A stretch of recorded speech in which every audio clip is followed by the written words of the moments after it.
May 7th, 2018. Mark Springer, Chairman of the Alaska Marijuana Control Board.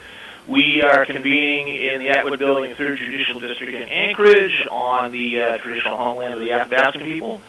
And at this time, I would ask for a roll call. Mark Springer? Here. Brandon Emmett? Here. Nick Miller? Here. Lauren Jones? Here. Eric McConnell? Here. Harriet Milks? And I'm Sarah Oates. Thank you, Ms. Oates. Everybody's here. I've got a little bit of a crowd this morning. And the phone lines are on and muted, so we'll ask everybody when the phone lines are open, please have respect for people who are making public comment or testifying or who are in front of us on license issues. Thank you very much. So we'll, on approval of the agenda, I believe, let me just ask the director, let me just ask the director if she has any general comments before we start off. Thank you, Mr. Chair. I just want to remind everybody that if we're listening to someone on the phone, it's helpful if all the microphones are off. Also, the Section A under executive session, we're not going to be able to do today. That will be pushed probably to June. So you can cross that off your agenda. Thank you. Okay, thank you. So with that, we'll approve the agenda. Is there a motion to approve the agenda probably with item A, Rickon? So motion. Motion by Mr. Emmer, second. Second by Mr. Miller. Is there any discussion? I'm going to try like heck to get through this all in one day. Okay, all those in favor of approving the agenda say aye. Aye. Any opposed? And that brings us to approval of the April 4th through 6th meeting minutes when we were up in Nome. Very nice job, Ms. Oates. Is there a motion to approve the minutes of April 4th to 6th? Motion to approve. A motion by Mr. Emmett. Is there a second? Second. Second by Mr. Jones. Any comments, corrections with the minutes? Looked good to me. Okay, all those in favor of approving the minutes of April 4th through the 6th, 2018 meeting, say aye. Aye. Any opposed? And that passes. So now that brings us to board governance, and we will, of course, defer to Ms. Milks. Thank you, Mr. Chair. This is the time of the meeting when we ask the members of the board to declare whether there have been any changes in their business relationships, personal relationships, or other relationships that might have implications under the Executive Branch Ethics Act. Okay, thank you, Ms. Milks. Mr. Jones? No change. Mr. Emmett? No change. Mr. Miller? No change. And I got no change. So at this time, we are going to go into, we'll take a motion to go into executive session to consider appeal OAH case 18-0262 MCB, and we will be meeting with the administrative law judge, and we bring a companion. Oh, wonderful, Judge. Oh, first rate. Well, if you'd like to sit in, that's fine. You cannot. Okay. All right. I like honest lawyers. Okay. So, is there a motion to go to extension? So motion. Second. Second by Mr. Mr. Miller. All those in favor of going to executive session for item B on the agenda say aye. Aye. And so that passes, and we will meet with Judge Peterson, and you guys hopefully will have about enough time to make it through the coffee line across the street before we're done. The chairperson has disconnected. The conference will now end.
Chairperson has not yet arrived. Please try your call again later.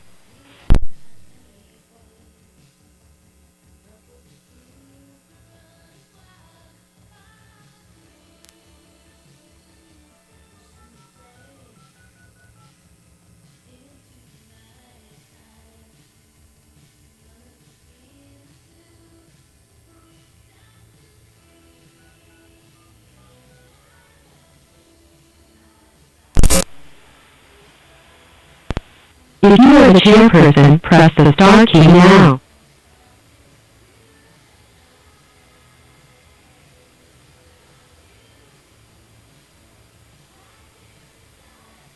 Your conference will begin when the chairperson arrives. Please wait.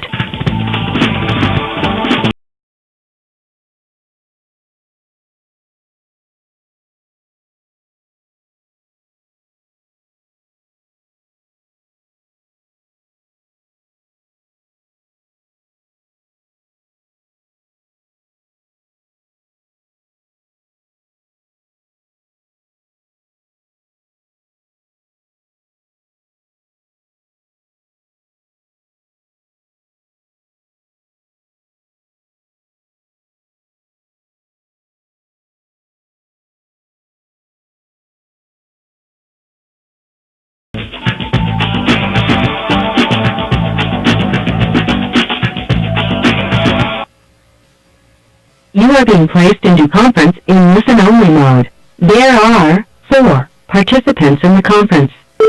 Second. Second. That's a motion by Mr. Abbott, second by Mr. Jones. All those in favor of coming out of executive session, say aye. Aye. Any opposed? Okay. In the matter of Pearl LLC OAH number 180262 MCB, the board met with Judge Peterson of the Office of Administrative Hearings, and we are going to adopt the proposed decision in order with one minor change. On page 3 of 5, we are changing 90 days to 120 days. Let's have a motion for that, I guess. I'm sorry, I'm getting ahead of myself. So is there a motion to adopt the decision? So motioned. And is there a second? Second. And is there a motion to amend 90 days to 120 days? So motion. And is there a second? Second. Okay, all those in favor of approving the amendment, say aye. Aye. Aye. And all those in favor of adopting the proposed decision in order, say aye. Aye. Okay, so this stipulated agreement, proposed decision, and order goes back to April 2017 when there was a license initiation. We approved it with delegation. Through the delegation process, it came up that there were issues with Matanuska sitting in the borough, and also potential residency issues, both of which were resolved with the exception that the applicant still has a conditional use permit. So the proposed order decision reads that license number 10188 issued to the Green Pearl LLC is approved by the board with delegation. The scope of delegation for the purposes of this order is limited to confirmation that the licensee has met all obligations imposed by the Matanuska City Borough. The delegation will expire 120 days after the date this proposed decision and order is adopted by the board. If the licensee is not satisfied all Matanuska City Borough requirements within those second 90 days here, but there's no issue to change that to 120 also. If the licensee is not satisfied all Matanuska City Borough requirements within those 120 days, license 10188 will be denied without further notice, except the licensee will have a right to a hearing as provided by 3 AC 36090. And so, with adoption by the board, I am going to sign the order. Today is 7th day of May. And that's with the, I really want to use that word, the interlineation, which means striking out something and replacing it with something else. So there is the signed Stipulation. Thank you, Judge. Appreciate your time and the vocabulary lesson.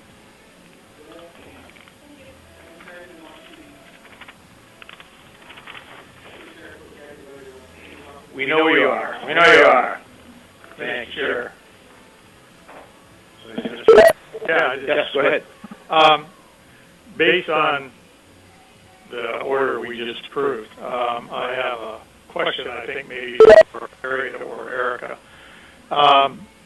Very often, prior to any discussion, we have a motion to approve a license with delegation. Seems to be a standard motion that we have adopted to use because oftentimes we haven't heard back from local governments, or we're waiting on fire marshal, or whatever is usually in the staff memo. Oftentimes, as we go through and ask questions, once in a while we will add something to the delegation purposely, but oftentimes we maybe raise issues. I guess I was always under the assumption that with delegation says to staff, based on our questions, based on the local government status, and based on something that may come up in between this, like they failed the initial inspection or something like that, it doesn't have to come back to the board. So my question is, are we now with this one instance and the order we approved, how much more specific should we or do we have to be on our motions to delegate? I mean, in this particular case, it seemed to be the judge was saying, well, you delegated on the issue of governance or government approval. You didn't on the PFD residency, and then you denied it on something else. So I'm just sort of asking as a procedure, do we need to be more specific on our delegation than what we have doing in the past? Through the chair, I'll begin to answer that, and I'll turn it over to the director. First, the stipulated agreement and order in this case applies only to this case. Secondly, it's always a good idea to be as specific as you can in the delegation, because that gives direction to the director and to the office. Of course, things come up in the interim. If it's something substantive, like a residency issue or something that the director and her staff thinks needs to go back to you, then it's the director's prerogative, and in most cases I would say it's their obligation to bring it back to you so that there's no substantive error made in the exercise of delegation. But I know the director has some specific thoughts on this, so I'll let her complete my answer. Thank you, Chair. Thank you, through the chair, Mr. Jones. I agree with everything that Ms. Milk said. Generally, the things that you delegate to the staff to resolve before a license is issued are things that we can resolve with the licensee, whether it's changes, specific changes you've requested to their application, approvals from the local government, from fire marshal, from DEC, that sort of thing. Occasionally, so if a local government protests, and it's not the kind of protest that is like, we're protesting because they haven't got their local government approval, and then they get that, and then the protest is lifted, that's something we can deal with. But if the protest is a, what we might call a substantive protest rather than a processing protest, that would be something that we would have to bring back to the board. But as Ms. Milk stated, if something comes up while a license is in delegation that the board didn't know about, the staff didn't know about, that might have affected your decision on the license, as she stated, it is my obligation to bring that back to you for consideration.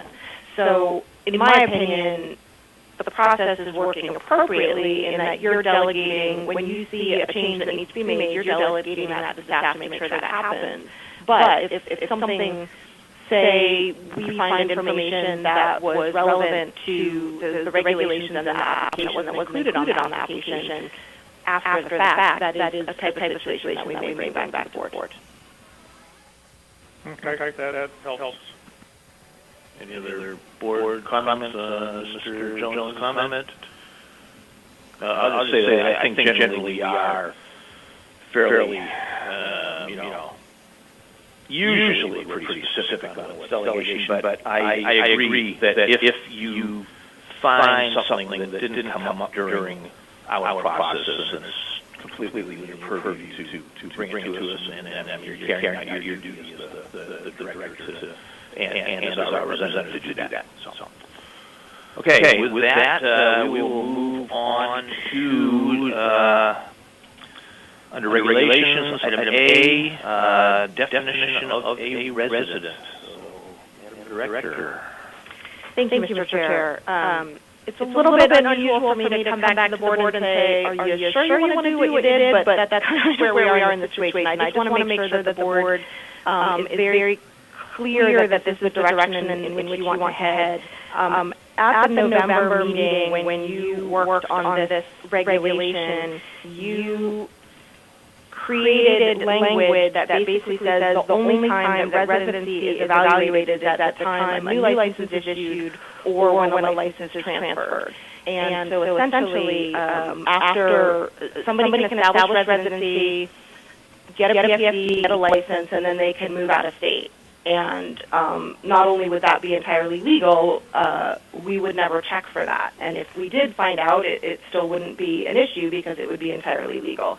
And the discussion that you all had in November was raised valid concerns about someone who may have a license, an Alaskan resident who may have a license for quite some time and then need to spend more time out of state one particular year for, say, a relative's illness, and needing to spend more time out of state for that kind of reason, and thus not qualifying for a PFE for that year shouldn't be something that puts that person's license in jeopardy. And I don't disagree with that, but the way you've implemented that essentially removes any requirement for residency after the very first year. So if that's the direction in which you want to head, then we will continue to process this regulation project. But it was my understanding that the board has intended marijuana licenses to be held by Alaskans, and I do believe that if that is still the intent of the board, that this regulation undermines that intention. So if you agree with that, I think you need to rescind this regulation, and we can work on some changes that address the types of situations that you discussed in November. But if that is your intention, let me know, and we'll continue to process this regulation project. Thank you. Thank you, Director. Any comments from members of the board? Mr. Jones? I agree. It's not my intention to remove the determination of residency from renewals. And I think that's basically what we're talking about as I read the regulation. If they're transfer or it's new, we check residency. But if it's a renewal, which is an annual process under our current processes, we need to be able to verify that the owner are still residents. So I would agree with the director to extend their action. Mr. Chair. Yeah, I concur. I think Mr. Jones stated it quite well. I remember in the initial discussion, I thought Ms. Milk says the way the regulations are currently written today, renewals aren't required to have current residency checks. Am I mistaken? The interpretation of the office has been that when it talks about license issuance with no indication of of when that license is issued, it's every time the license is issued. That's been the longstanding interpretation from the office. I know that's the interpretation, but is that what Ms. Milk said at the meeting? I don't recall specifically saying that. I may have said that. I don't recall. Okay, well, is there a motion? Mr. Chair, I would move that the board, trying to think of the right word, anyway, that the board agree with the recommendation from the director that we rescind our approval of the regulations on definition of residence and ask staff to bring back a new draft that would address the issues raised. A second? Second. Okay, motion made by Mr. Jones, second by Mr. Emmett. Is there any discussion? I think we went over pretty well. Okay. Mr. Jones. Yes. Mr. Emmett. Yes. Mr. Miller. No. Mr. Miller votes no, and I'm a yes. And I will, I neglected to note for the record that there are only 4 of us here, and as far as we know, we do not have a public safety member that's been appointed yet. Mr. Chair, I have not heard that a public safety member has been appointed. Okay, thank you. So the motion to rescind passes 3 yes, 1 no, with Mr. Miller in opposition. Mr. Chair? Yes. Of course, none of us were privy to your discussions with Judge Peterson, but are there any other changes to definition of a resident that we should be looking at while we're reworking this particular project? I would be inclined to say that if thoughts coagulate between now and the time that this comes back to us, then we'd be able to, we'll have discussion on the regulation when it comes out. I don't know if anybody has anything different to add. I guess the only thing that I would add is that look at totality of sort of the regulations and the use of the MJ-18 and what might transpire if there are issues around residency that are not as easily resolved. I know you're trying to limit the use of that, and I appreciate that, but I think part of the instance was the discussions was that there's a lot of variations to the denial process that could easily deny somebody a PFD who really is a resident. And so I haven't thought more about it through that, but I would just say that would be one issue to have a discussion among your staff and see if that comes up to a level of needing clarification and regulation. Yeah, thanks, Mr. Jones. And, if you get a chance to have a cup of coffee with somebody who, is in the PFD game, see what they think about how the regulation meshes with what they deal with in determining eligibility versus receipt of a PFD.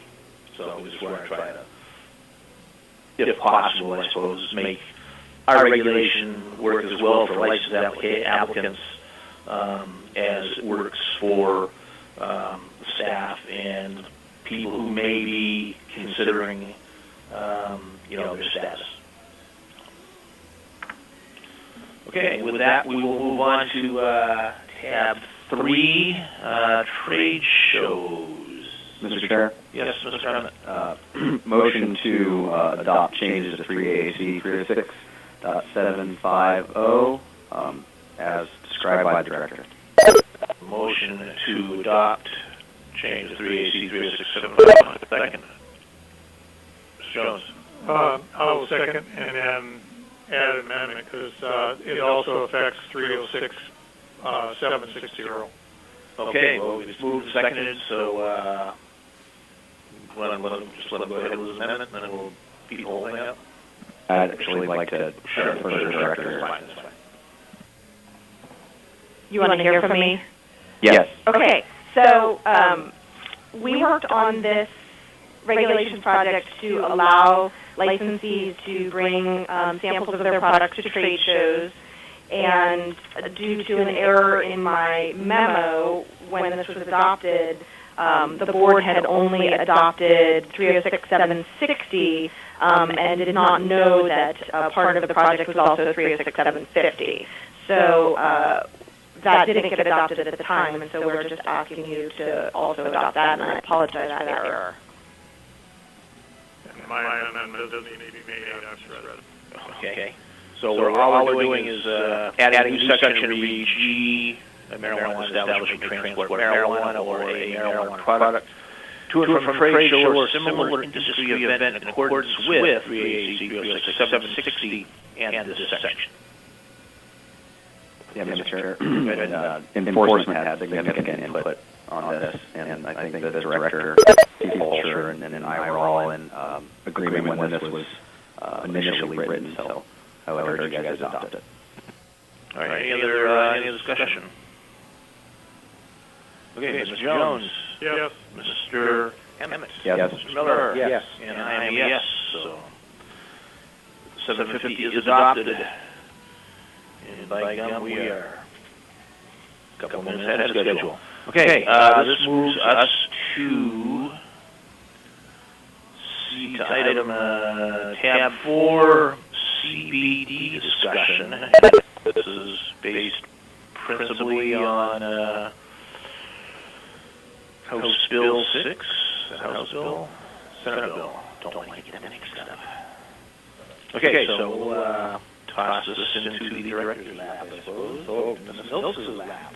Bounce over to Law's lap. Thank you, Mr. Chair. As you know, Senate Bill 6 is called the Hemp Bill, and it passed. And what Senate Bill 6 does is it recognizes hemp as a legitimate agricultural product in the state of Alaska. It defines industrial hemp as any part of the cannabis sativa plant with less than 0.3% THC. It sets up a program for growing hemp, processing hemp, selling hemp, under the authority of the Department of Natural Resources. It also takes hemp out of the definition of marijuana in your statute, 1738, as well as in the criminal code. Because hemp is no longer defined as marijuana, this board no longer has authority to regulate hemp and hemp products, including CBDs, directly. That authority is now vested in the Department of Natural Resources. And the bill, Senate Bill 6, requires the Department of Natural Resources to promulgate regulations that must address growing hemp, keeping hemp separate as a crop from marijuana, processing hemp. It requires growers of hemp to be registered. It requires them to use only approved seed and other things. Those regulations have not yet been drafted or adopted. So the CBD products that are now on the shelves in the stores of your licensees and in Fred Meyer, I understand, and all kinds of other outlets, are not legally sold in the state of Alaska, notwithstanding the fact they're all out there. Because Senate Bill 6 requires, in order for hemp to be a legal crop, a legal product in Alaska, it requires it to be grown under this program, which hasn't been developed yet. So naturally, all the CBD products that are on the shelf didn't come from that program. So enforcement of any action against a seller of CBDs now falls on the Department of Natural Resources. You, this board, you retain the authority generally over what goes on in licensed marijuana retail establishments, cultivation facilities. You retain enforcement authority over the transportation of marijuana, but CBDs are out of the definition of marijuana. So unless you think that something that's labeled CBD is really marijuana, that is, it has more than 0.3% THC, then you don't have authority to directly regulate it or enforce against it.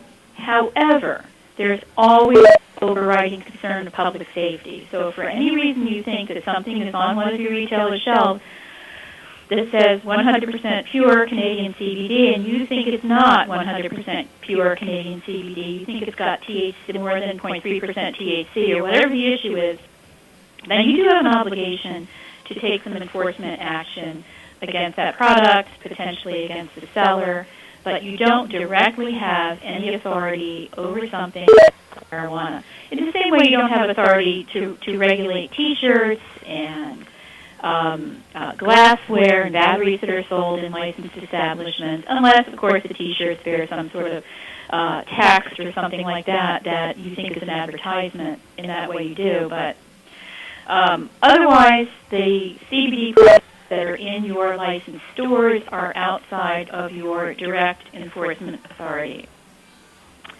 And that sums it up. Okay, that's kind of interesting. So, yeah, I guess you just shouldn't speculate nothing. I do know in here that the Department of Natural Resources will be providing us with lists of hemp producers. We are mentioned in the statute here a couple of times, worded by name. That's correct, Mr. Chair. And I do have one other note. CBD oil is still on Schedule 1. There was a recent Ninth Circuit opinion that reiterates the fact that CBD oil is on Schedule 1, it has its own number on Schedule 1. The federal regulations putting it on Schedule 1 are alive and well. So that's also a concern of yours and a reason to keep an eye on it. But again, you don't directly have regulatory authority over CBD oil if it's as defined in Senate Bill 6, that is something that's got less than 0.3% THC. Okay. I guess all I would say is that if I was a retailer, I would probably separate and, know whether people keep their CBD oil under the glass with other, with cannabis products. I suppose if I had a store, I would take it out from under the glass, put it on a wall or something, just move it away from the content of my store that are regulated by this board. But that's just pure speculation. Any other comments on this one? Just one other question I got really quick is, and when I was testifying on this, I said, oh man, Brandon had to send me for this when Guttenberg, make sure I say it, Guttenberg, asked me about spacing between hemp plants and marijuana plants, and that's something we're going to want to ask in our licensing process in the future. Are you aware of any hemp producers that are near where you're at? And I guess I'll ask Mr. Chair. So, and this is one thing I wanted to speak to about all CBD and hemp under this meeting to be produced in Alaska to be legal. It is somewhat problematic because there are very few genetics out there that produce CBD at the same level that marijuana plants do. That's why so much hemp is grown out of state in places where you can grow a lot of it under the sun. So I think that's problematic. What I don't think is problematic is people growing hemp and marijuana in near proximity in Alaska, because to grow a large outdoor crop, you need the sun cycle to be below 12 hours before the plant will flower, and it gets too cold for any sort of strain of cannabis to fully mature before it freezes, essentially.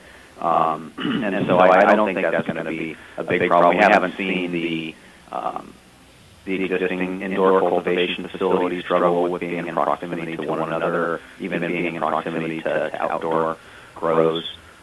If we were in Colorado, where we did get warm weather during the 12-12 sun cycle, I could see it being an issue. But I think growing hemp here in Alaska is going to present a bit of a challenge, and there's going to be some significant genetic work that needs to be done to make it completely viable. Anybody else got anything on that? Okay, very good. Thank you, Ms. Knowles. Oh, yes, go ahead. Real fast. One thing that I saw was absent in here, and while we were on the issue of CBD oils, I didn't see anything in here that sort of regulated that production. I mean, it talks about industrial hemp. It sort of leaves it at that, and I realize that, from the press, I mean, there's rope, there's just all kinds of stuff, but we're primarily looking at the CBD oil and the testing thereof to make sure it's not more than 0.3. And I don't know where it gets at what level it gets tested once it's made into oil, or is it the product before it's made into oil? And maybe they'll address that in regulations, but given our issues around testing, given I don't understand the process whether producing CBD oil is the same as the concentrates that people like Mr. Emmett do and other manufacturers do? Would we have any issues of, or could they do, a manufacturer could be licensed under us and maybe also licensed here to produce that kind of oil, have both specs? How would we deal with that? Is there any indication from either the bill or from DNR that any of those issues are going to be talked about, say, before the regulations go out, or are they going to involve the staff on those kinds of issues? What would we do if all of a sudden on the list and 5 of our product manufacturers were now listed by DNR as, going to be producing hemp CBD oil? What would we do? All good questions to the Chair, Mr. Jones. Those are all questions that will have to be answered by DNR and the Commissioner as they promulgate the regulations.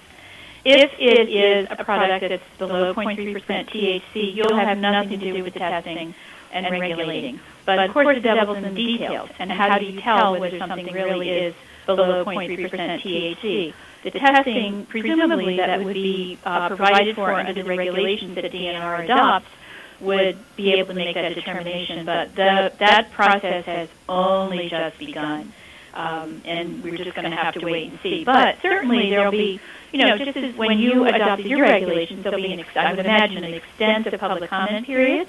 And this board can certainly weigh in that public comment period and be part of that discussion. And I think that would be an excellent idea because the plants are similar, the products are similar, there are a lot of the same issues, and the DNR may want, I'm sure, would want to hear from you, and you certainly can participate in that process.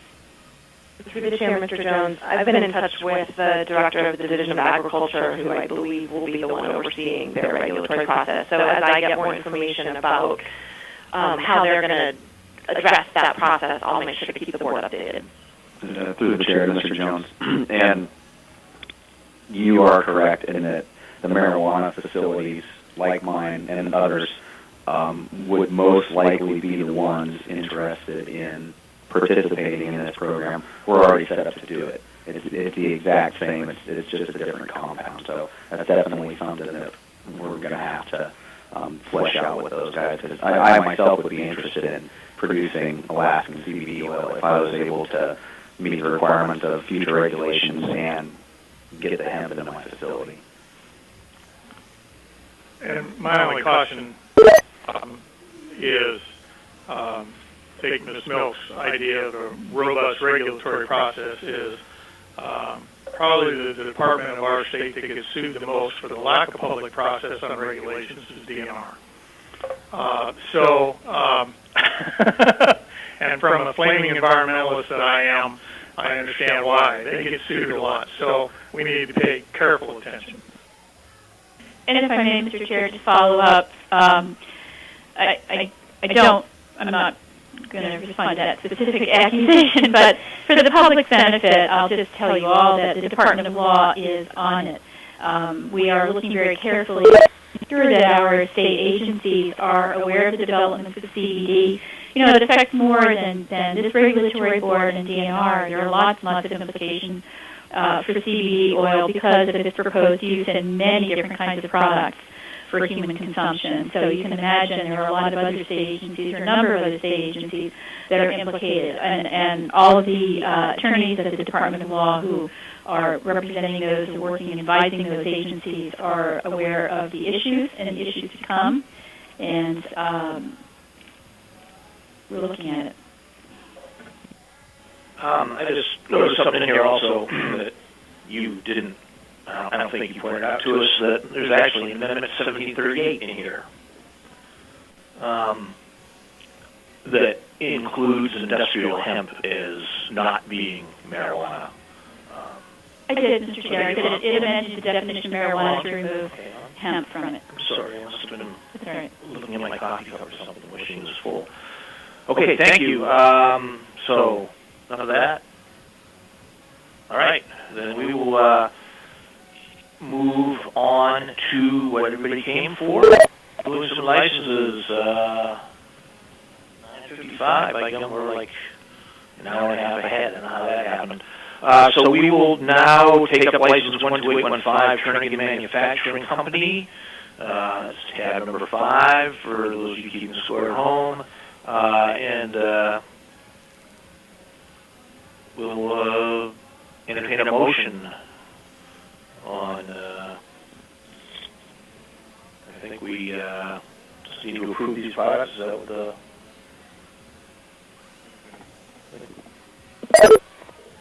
Yeah, it's Turnagain. Yes. Okay, great. Is Turnagain Manufacturing here? Are they on the phone? The conference is no longer in listen-only mode. Seth Mullen. Okay, they saw 11:30. They probably be here later on. So I think that there's somebody here from license 10886. And Mr. Chair? Yes, sir. I don't think we motioned anything on 12815, correct? We need to Yeah, we'll postpone it until postpone that. about 11:30. We'll call them Okay. out. Do we need to motion that? Okay. Sounds good. The conference is now in listen-only mode. Thank you. You're a licensee on here, so... Okay, license 10886, ownership transfer.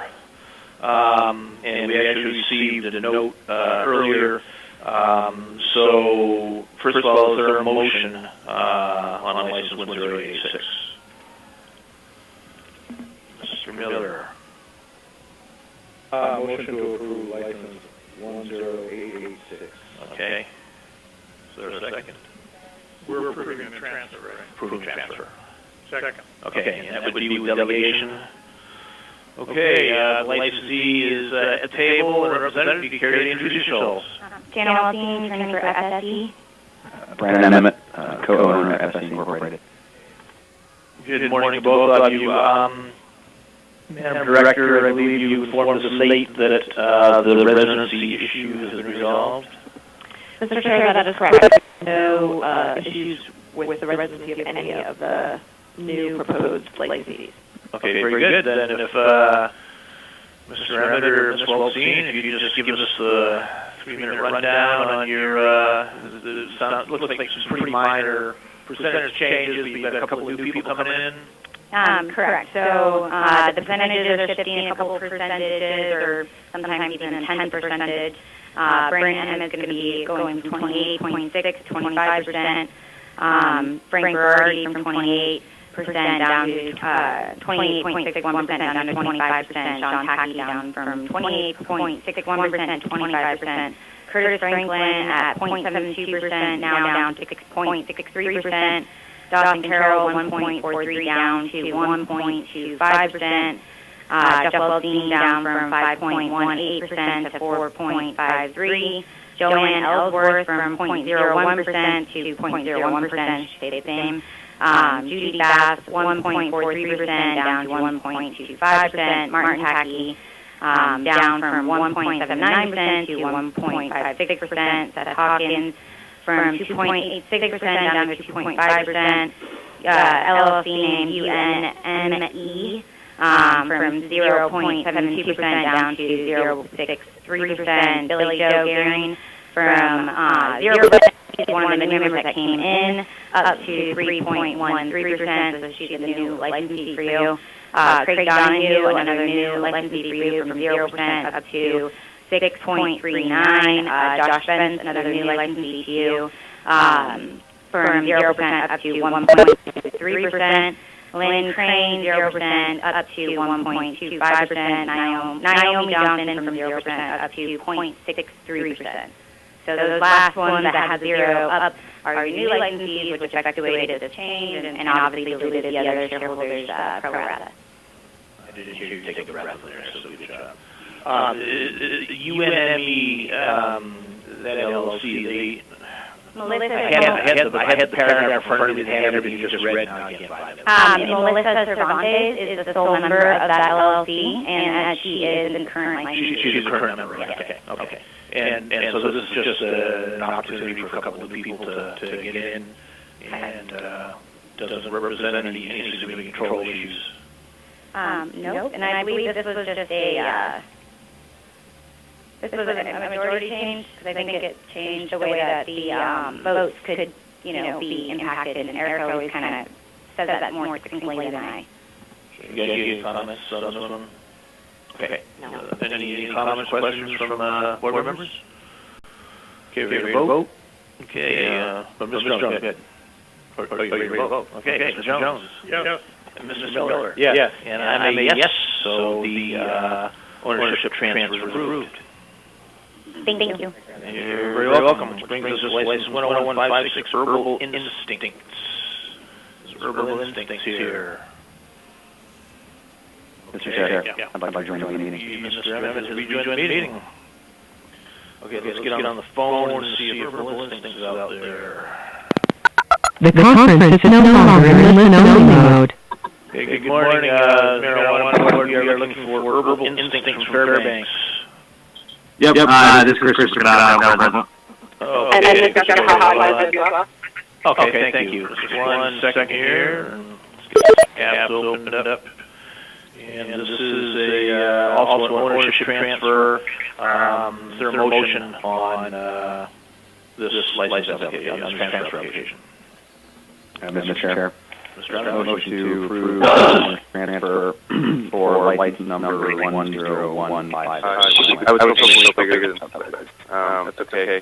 And then Mr. Miller.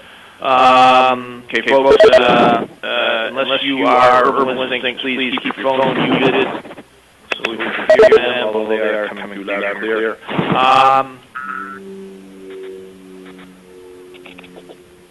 Okay,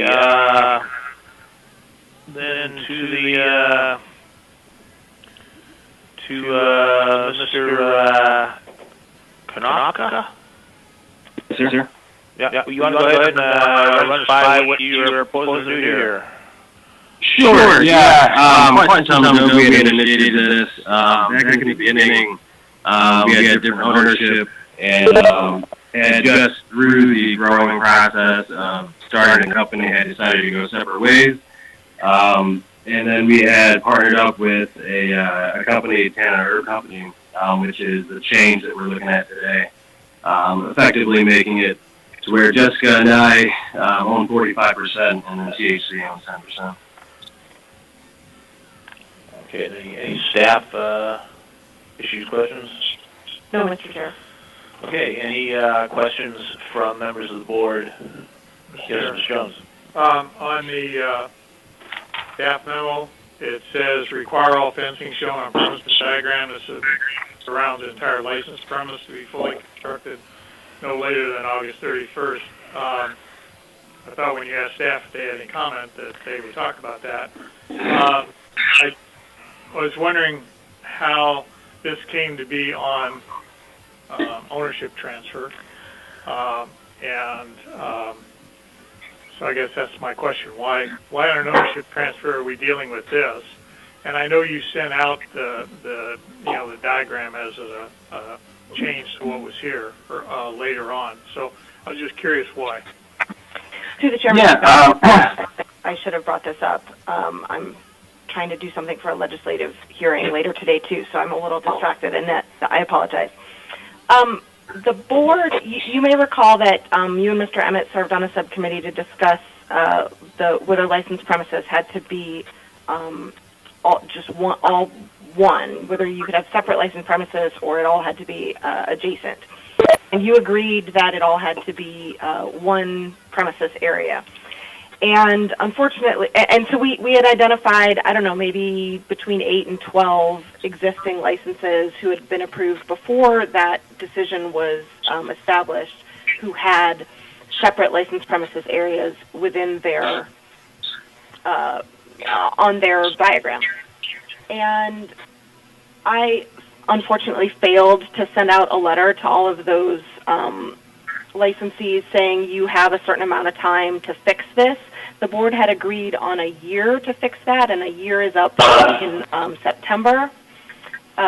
So this seemed like an opportunity to tell this licensee that they have a certain period of time to address this issue, and it seemed like the end of the summer, summer being construction period, the end of the summer would be an appropriate time for them to make sure that they have fixed this issue and made their entire licensed premises contiguous.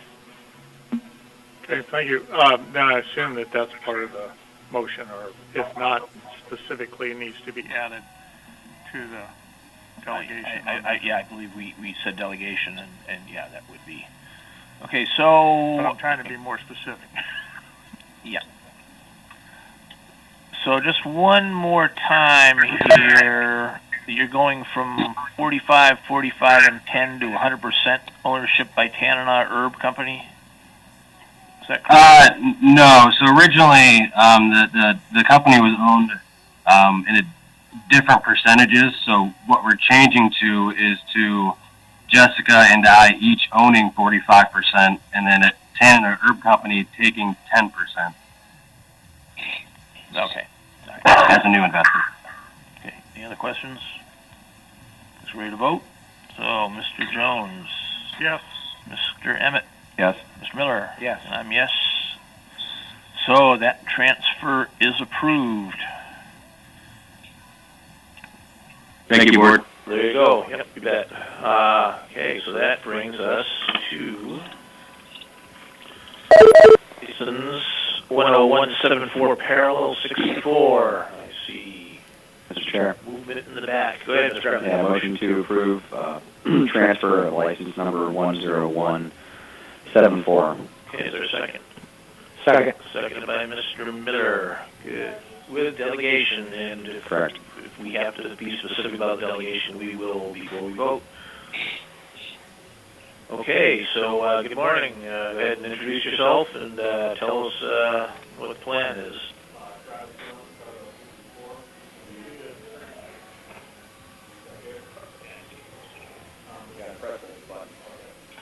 Travis Jones, parallel 64.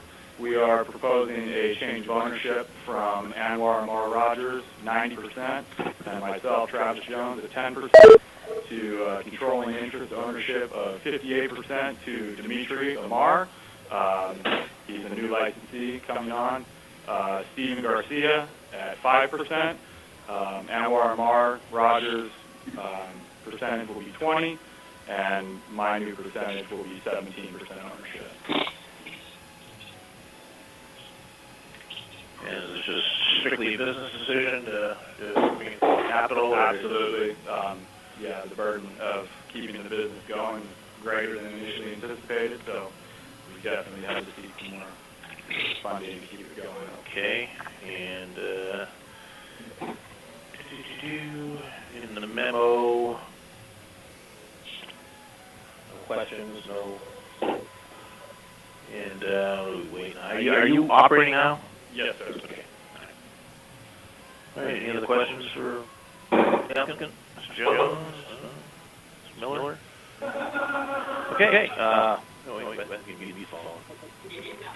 right. Then, The conference is now in listen-only mode. Mr. Emmett? Yes. Mr. Miller? Yes. And yes, so there you go. It's approved. Thank you. Okay, which brings us to new licenses. So license 13881, Last Kind LLC. Our representative of Last Kind LLC here. Looks like there is. Very good. Do you have anybody on the phone? Okay, cool. Mr. Chair? Yes, sir. Yeah, motion to approve license number 13881, Last Kind LLC, with delegation. There's a second. Okay, same with Mr. Miller. So go ahead and introduce yourself and tell us what you're up to. My name is Aaron Heath, owner of Last Kind LLC. I'm proposing a 63-foot by 80-foot cultivation complex in Fairbanks, Alaska. The building not being constructed, but I'm working through all the permitting process at the moment. Fire marshal and such.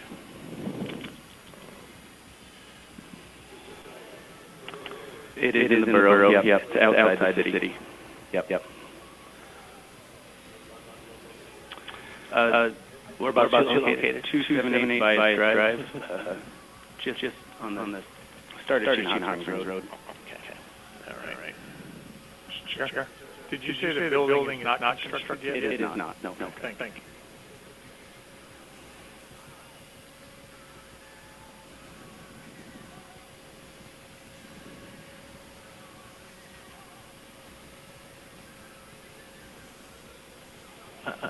How soon do you think? Well, you're waiting on your. What are you waiting on the borough? Well, the borough is complete. I just am waiting to get through this process to finalize my fire marshal before I break ground. All right, gotcha. Okay. Just a question. You said yes to other involvement in marijuana concentrate manufacturing facility. Is that going to be in the same building once it's constructed? Yeah. We haven't initiated the application for that, but we are putting in room for facilities so that will not be. That's what it looks like on the drawing. Thank you. Yeah, we will not be using that until we get the proper licensing, of course. Okay, so this is on your residential property? Yes, sir. Okay, you got any children in the house, yard, or? Well, anybody under 18? I have a child, but they will not have any access to the cultivation area. Yeah, we ask that question. Yeah, quite often. Okay, neighbors are all fine with you? Yes, sir. Yeah. Okay.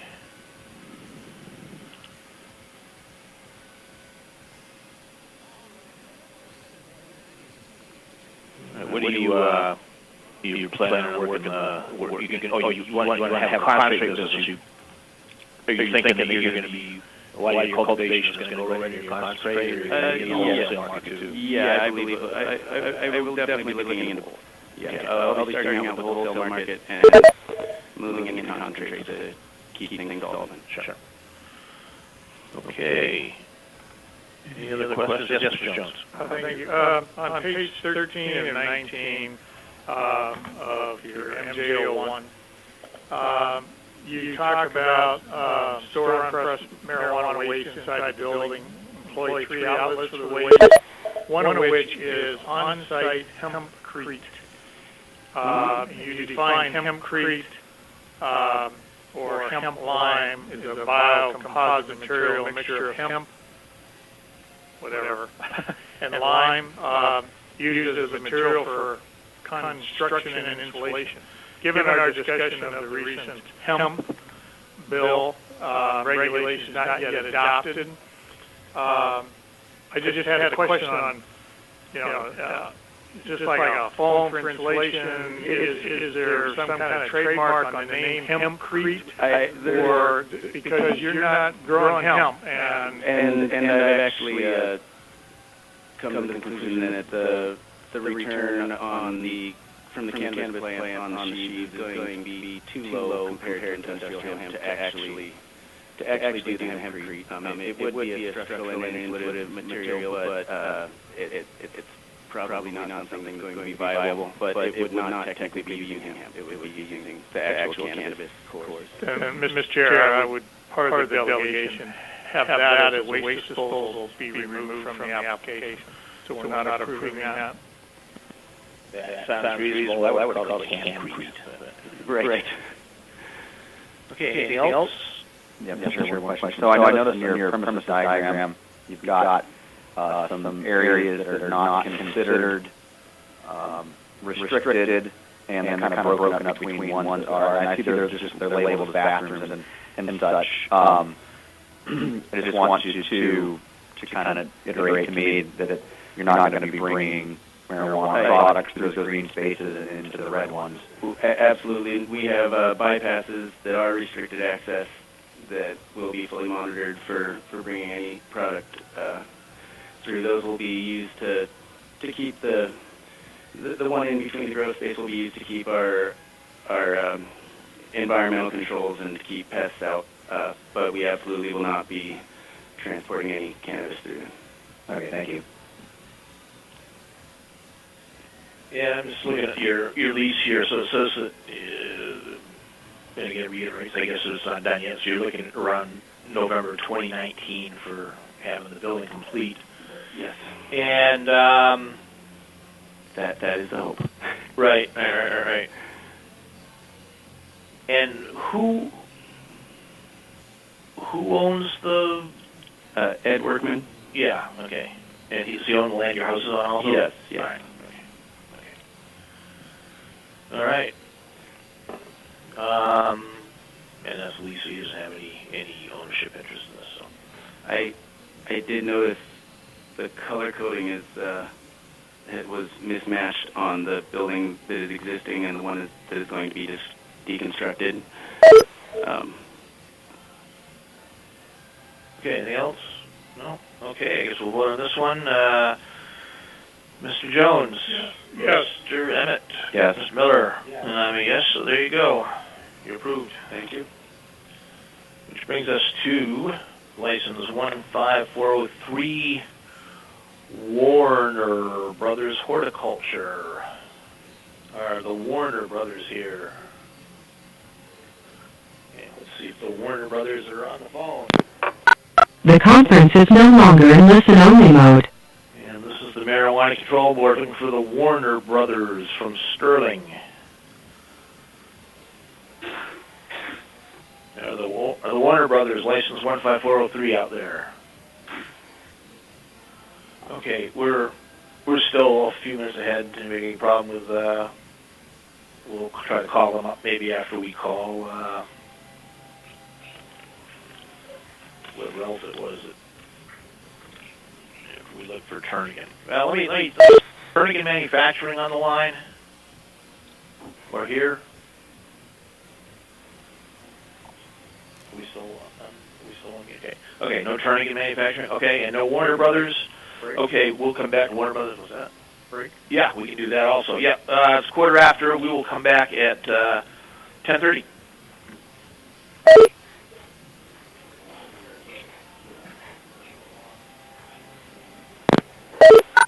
The conference is now in listen-only mode.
Okay, it's this is my computer. Oh, gotta write the right password on my computer. But we will come back to order anyway, with or without the right password on my computer. There we go. We are sans Mr. Emmett, but I'm sure he'll come in a minute. Let me just ask, is Warner Brothers Horticulture on the line? The conference is no longer in listen-only mode. Any sign of Warner Brothers? Okay, how about Turning Manufacturing Company? Are you with us on the teleconference now? If you're not here in the room. Okay. Then we will move Mr. Emmett's here, so all four of us are here. Yeah, this is Warner Brothers. Did you hear me? Very good. Very good. Thank you. This is license 15403. Standard cultivation. We have a motion for license 14503. 15403, I'm sorry. Yeah, motion to approve the motion. Okay. Motion by Mr. Emmett. Seconded by Mr. Miller. Kenai Peninsula Borough conditions. Okay, very good. And so, Mr. Warner, care to introduce yourself and tell us what you're up to there? Yes, this is Jeff Warner. We are starting a standard cultivation facility in Sterling, and of course, you guys have a location. Yeah, we've been at it since October, since after the vote down on the Kenai Peninsula, and we're looking forward to starting up our business.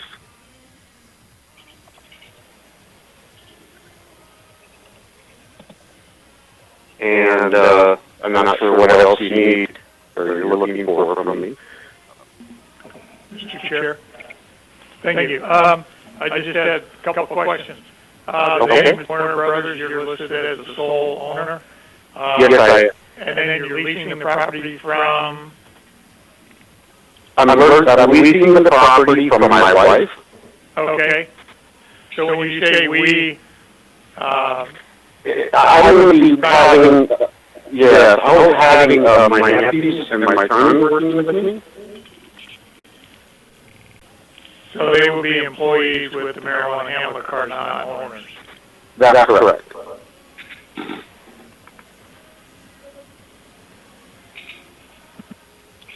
Your building is completed, or you haven't built it yet? No, the building is completed.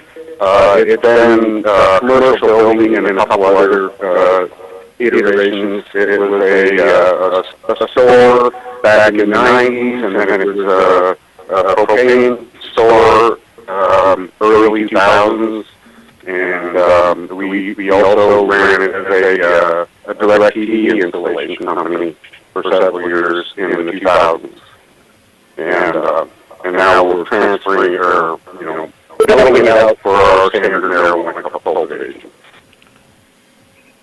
Mr. Chair. Good, Mr. Jones. On the premises diagram, you show the tank room as not being part of the licensed premise. It says no marijuana in the tank room. The tank room, that water tank, is that what you're describing there? And I'm just wondering if it is part of the system for watering the plants and that kind of stuff, whether that needs to be within the restricted area or not. I was told to make, there were two things about that. That room was added on because it had a lower level, and for bringing back our nutrient solutions using gravity. And it does not have a doorway entering into the premises. It is considered, I guess it's considered, no, it's not considered part of the premise, I guess, how that works. We ended up making it separate because there is no door going into the premise from there. There's a go from the outside, it's just water line that goes into there. And there will be no marijuana in there. And no access from that room into the rest of the cultivation. So if I continue then, so to access that, your employees would have to go outside of the building, and this is just for the wastewater? This is not the whole water for irrigation, this is only after the whole process, and this is basically part of the wastewater? No, it's all the water. It will be the recaptured water that we recapture from dehumidification, and it's also the nutrient water for the various stages of growth. And it'll also be where we store our wastewater before it's hauled away. Thank you. Then, Mr. Chair, I would recommend that as part of the delegation, staff relook at that, if that's holding waste product, because normally we've had people hold the waste product within a restricted area before it's disposed. I just make that part of the delegation so that they can look at that, because it doesn't quite make sense to me today. Just a couple of questions to clarify here. So you're going to be storing, are you going to have water delivered to you? No, we have a site, a well on site, and we'll be getting our water that way. And then the pickup of liquid waste of whatever fashion it is, how is that going to be done? Is that going to be are you going to be hauling that away yourselves, or is somebody else going to be picking that up? We will haul it away ourselves. We're going to have a tank and also a pickup truck that we can pump it into from there. Okay, so there would be no reason for anybody other than yourself or one of your employees to be entering that room. That's correct. Yeah, it's just going to be tanks of water and nutrients, and air handling also will be in that room. Okay, sure. Yeah, sure. The way I'm looking at it, this appears like it's a mechanical room that's outside the facility. I don't think there's actually going to be any marijuana waste. When he says waste, he means waste water, just nutrient solution that's no longer being used. This appears like any other mechanical room that we service from the outside, in case that has to be a technician that comes in there, or kind of like this could be like a indoor propane, heating something very similar. So I think it looks fine as it is. Yeah, I'm just trying to get more thoughts on that. I mean, liquid waste runoff from the plant is considered. No, I understand, but if you read their waste disposal plan and then I don't need them monopolies and play they're anymore. going to use some of it and put it back, and then some of it goes to waste. I just have a wonderful day. Take a look at it before they actually issue the license. Yeah, have a good day. I don't have any problem with that either. If you guys conclude that there really is no reason for it to be part of the restricted area, that's fine, but it sounds like the only people going in there would be employees or the licensee, then maybe it should be considered that. So I have a problem with delegating just a little bit further consideration there, Mr. Redmond. That's a good problem with that. No, that's fine. Okay, all right. Okay, are there any other questions? Okay, then I guess we'll vote. Mr. Jones? Yes. Mr. Emmett? Yes. Mr. Miller? Yes. And I'm a yes, so there you go. Your license is approved with Peninsula Borough conditions and delegation to the director. Thank you. You're very welcome. All right, which brings us to limited licenses. So license 14002 C&E Development. Are you here? Yep, Eric Wigman and Charlene Florence. Okay, very good. Let's go and stand by a minute. We have a motion for license 14002. Mr. Chair, motion to approve license number 14002 C&E Development with delegation and Kenai Peninsula Borough conditions. Okay, is there a second? Second. Okay, second by Mr. Miller. And go ahead, Mr. Wiegman and Ms. Florence, introduce yourselves and tell us what. Hi, my name is Eric Wiegman, And Charlie Swan. and we're proposing a limited marijuana cultivation facility on property we own, building we own.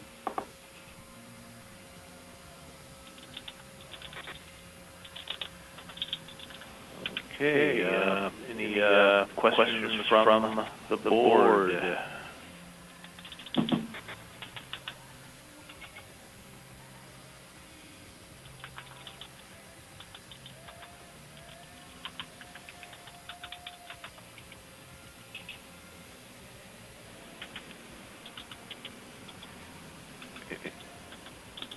What is this, this is on your residential property? Correct. Okay, got anybody under 18 living there or with you or nearby that can out? Okay. What market segment are you guys going after?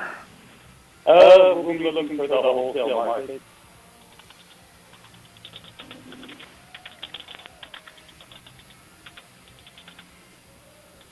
There's no staff issues on this.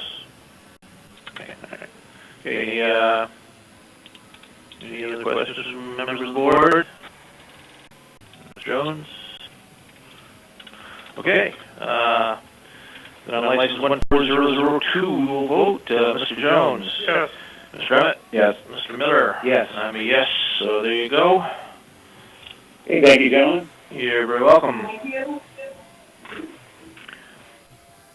Okay, and that brings us up to Sherwood's Magical Forest, license 14302. Looks like there's somebody here from Sherwood's Magical Forest. How magical is it? Okay, do we have a motion? Yes, sir. Yeah, motion to approve license number 14302 with delegation. Okay. Motion to approve license 14302. Second. Second. Second by Mr. Miller. Go ahead and introduce yourself. Tell us what you're about. Yeah, press till the red light comes on. There you go. Yep. My name is Jesse Sherwood. I'm the sole proprietor of Sherwood's Magic Forest, and I'm proposing a limited cultivation facility in my garage/apartment next to my house.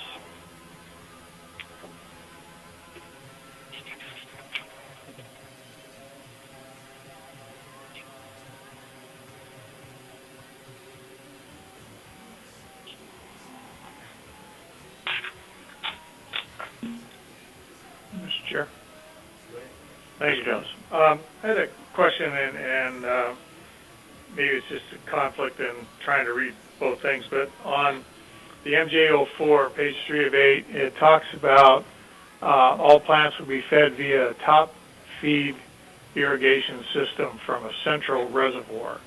And then all troughs and beds are all plumbed into one central collection drain, which empties into a holding tank.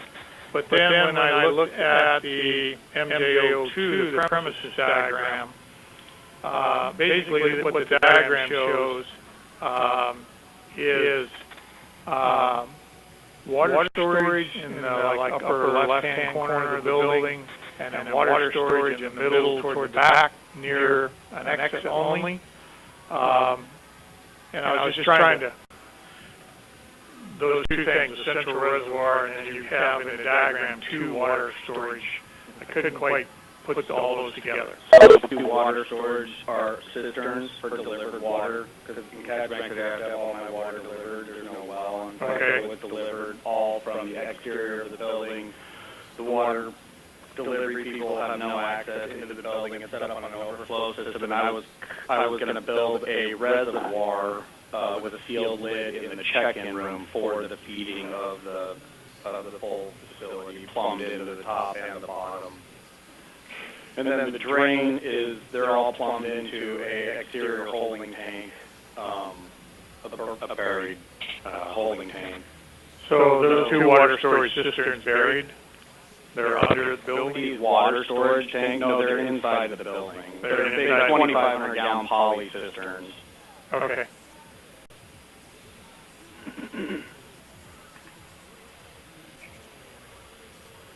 Mr. Chair. Yes, ma'am. I'd like to ask the board to make 2 changes to the premises diagram as part of your delegation. One would be, so there's a check-in room that's shown as licensed premises but is not restricted access area. But it appears that marijuana will need to be taken from the flowering room through that check-in room over to the dry room. Correct, over to the So, shipping area. because marijuana will be, operated in that area, that's going to need to be restricted access. The conference is now in listen-only mode. Removed from restricted access area. Oh, just because of the monitoring requirement. Yes. Mr. Chair, I would move to make that part of the delegation. Okay, second. Second. Okay, second by Mr. Miller. I can't get much more specific than that. Okay, all those in favor of those delegations, say aye. Aye. Aye. Aye. No opposed, I don't think, so that's a delegation. Okay, how close are your neighbors? We got a little picture there. I mean, it's 300 feet, 400 Okay. feet. I think the ones to the east, they don't even live there. They were an old couple that now live up in the valley with their kids, and their kids just kept the house for a summer place, basically. Okay.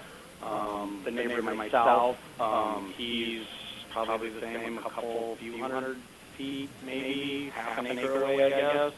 I've talked to him, and he's okay with what I'm doing as well. I actually talked to all the neighbors around me before I even tried the permitting process. Okay. In your operating plan, it says, as sole owner employee, I will have marijuana handler's card. You got your marijuana handler's card yet? Correct. You do have it. Okay. All right. We check applicants when they're there to make sure the applicant's license got marijuana. Yes. And the reason I ask my neighbors is just for potential odor issues and security. You don't anticipate any problems there. It's a completely sealed building. There's no air in or out. Okay. How are you going to breathe? I'm sure there's hazards in the air that's in there, but Mr. Chair? Yes. On the lease, you're basically leasing this from you to you. But you talk about a base rent, and then you talk about operating costs. Beginning on the commencement date, tenant agrees to their proportional share of the operating costs. I'm assuming since this is a building on your property, you have one electric meter, you have... So I was just curious how you were going to proportion out. It has a separate meter on its own. So you can better delineate what's an operating cost directly related to this person, correct, to that building. Okay. As well as the water cisterns. One cistern feeds the house, one cistern feeds the facility. Okay. But it does say in here the tenant's portion of the share of operating costs should not exceed 100% of the total capital operating costs for any given month. So if you've got separate meters and separate water delivery, I'm trying to think what other sort of operating costs you'd have to proportion out that you wouldn't have separate bills. And that, I'll let you deal with that. I just wanted to clarify that, the lease appears to be a little bit misleading that way.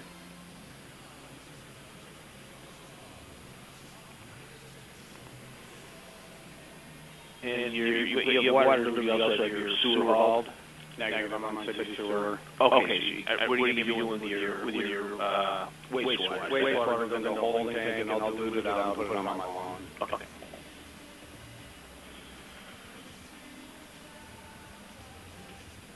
And have you been to any metric classes yet?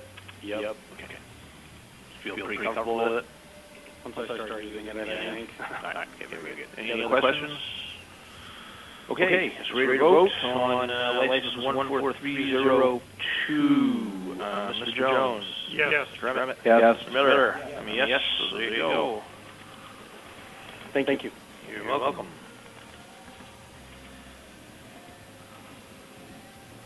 Okay, we'll keep on for Turning Manufacturing. Is Turning Manufacturing on the phone? We'll give Miss Oates a second to turn the phone on. The conference is no longer in listen-only mode. Okay, Turning Manufacturing, are you there? Oh, very good. Okay, cool. Then we will take up license 12815, and that was products tabled. So let's tab 5 in the book. Yeah, Mr. Chair. Yes, sir. Motion to consider the products tabled at April 2018 meeting due to missing concentrates that will be used as ingredients in other products for license number 12815. Is there a second? Second. Okay, motion by Mr. Abbott, second by Mr. Miller.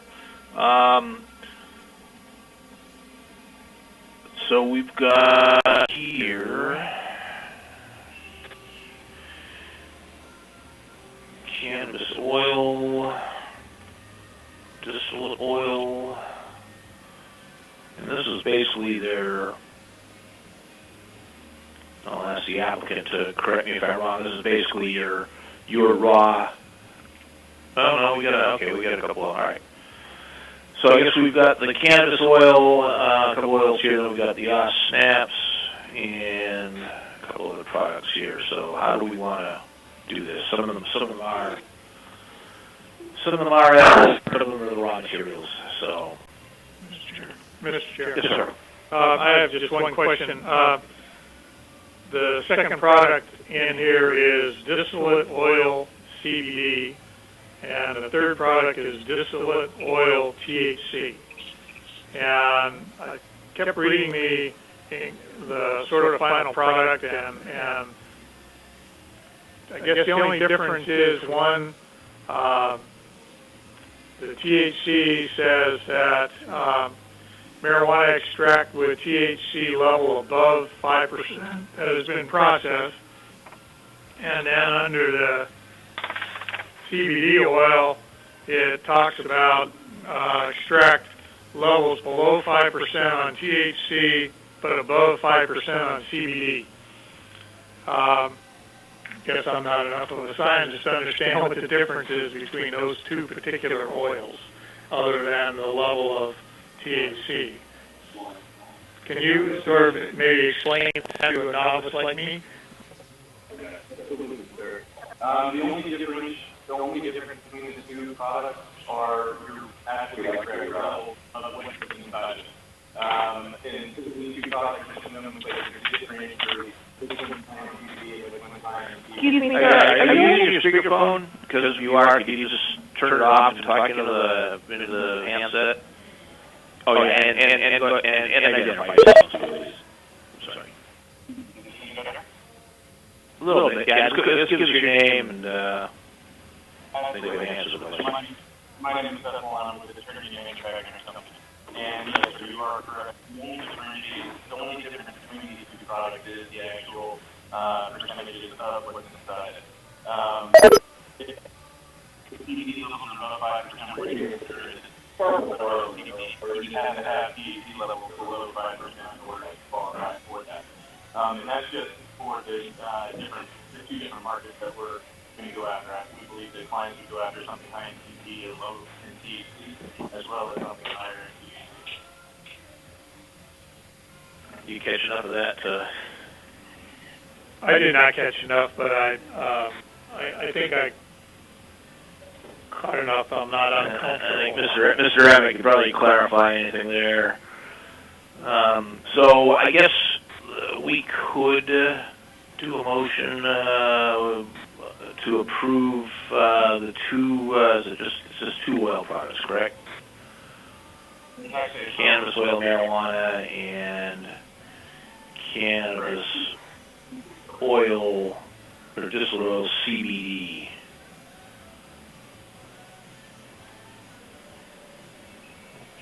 Chair. and disloyal THC. So is that 3? Go ahead. Yeah, that's three concentrates. Yeah, Mr. Chair. Motion to approve the products cannabis oil, distillate oil CBD, and distillate oil THC. Okay, motion by Mr. Berman. Second. Second by Mr. Miller. Any discussion on those 3 products? Yeah, it appears to me like he's just really trying to cover his bases here. They're all produced by the same process. The only difference is actually their chemical component. Okay, Mr. Jones? Yes. Mr. Berman? Yes. Mr. Miller? Yes. Yes, so those are done, which brings us to the OSNAPs. And we can, well, there's only a couple edibles on here, so we just run through the edibles and do them all, vote on them all at once. So, any questions on the OSNAPs? Mr. Chair. Haven't gone through to sort of compare, but it appears that perhaps the ultimate packaging does not appear to be sort of resealable, childproof. This looks like a individual serving maybe, but having multiple servings in an individual wrapping in basically what appears to be a cardboard box, I don't think fits our definition of being able to put back in a childproof or child-resistant container. And I didn't see any description that changed that, especially if you have the cookie, the one that's showing 2 servings. And I think that applies to that and the rest of them. They all look like they're pretty much somewhat, although the capsules are in jars, but we're talking specifically about OSNAPs, and so that packaging concerns me. So I would want to make somewhat that part of the delegation, that the staff be comfortable with packaging. Yeah, size-wise, I agree. This is a question for the applicant. How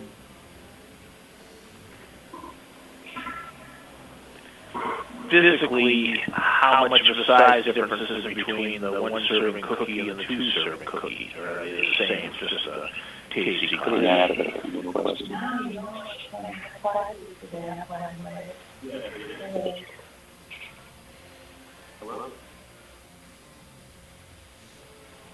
Hello? Yeah, go ahead. Typical size are the same size, and in regards to the packaging, we describe the secondary packaging, the child-resistant bag, the printed bag. It was really that until we could sort the child-resistant boxes themselves, and I think we have just found this for all 3 of these products that we're together now. Okay, Mr. Chair. Go ahead. Yes, I noticed that on some of these, they do say that there's the child-resistant exit package. I don't think they have it labeled for the OSNAPs. We could make that part of the allegation that they add that line in there similar to the other products, and I think they would be compliant. I believe that's the only issue here, seeing they have a plan for the exit bag for everything else. If that was a requirement for the OSNAPs, then I think it would meet the letter of the regulation.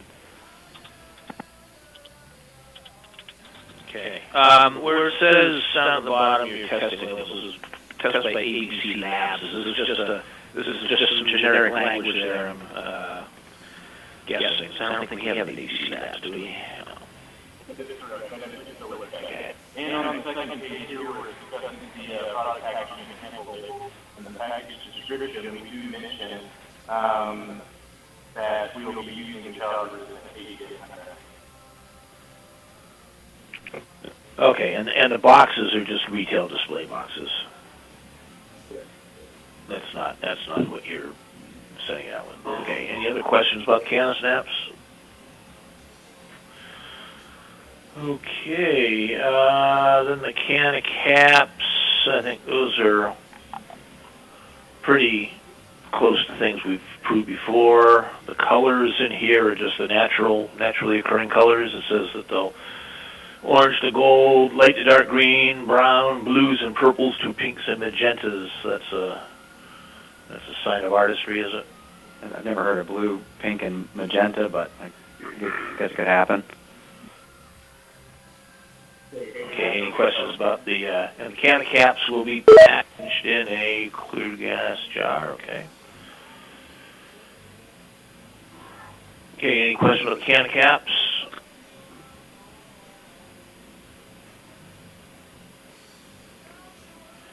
Okay, and then we have giggle bursts, which, so this is about the right color here.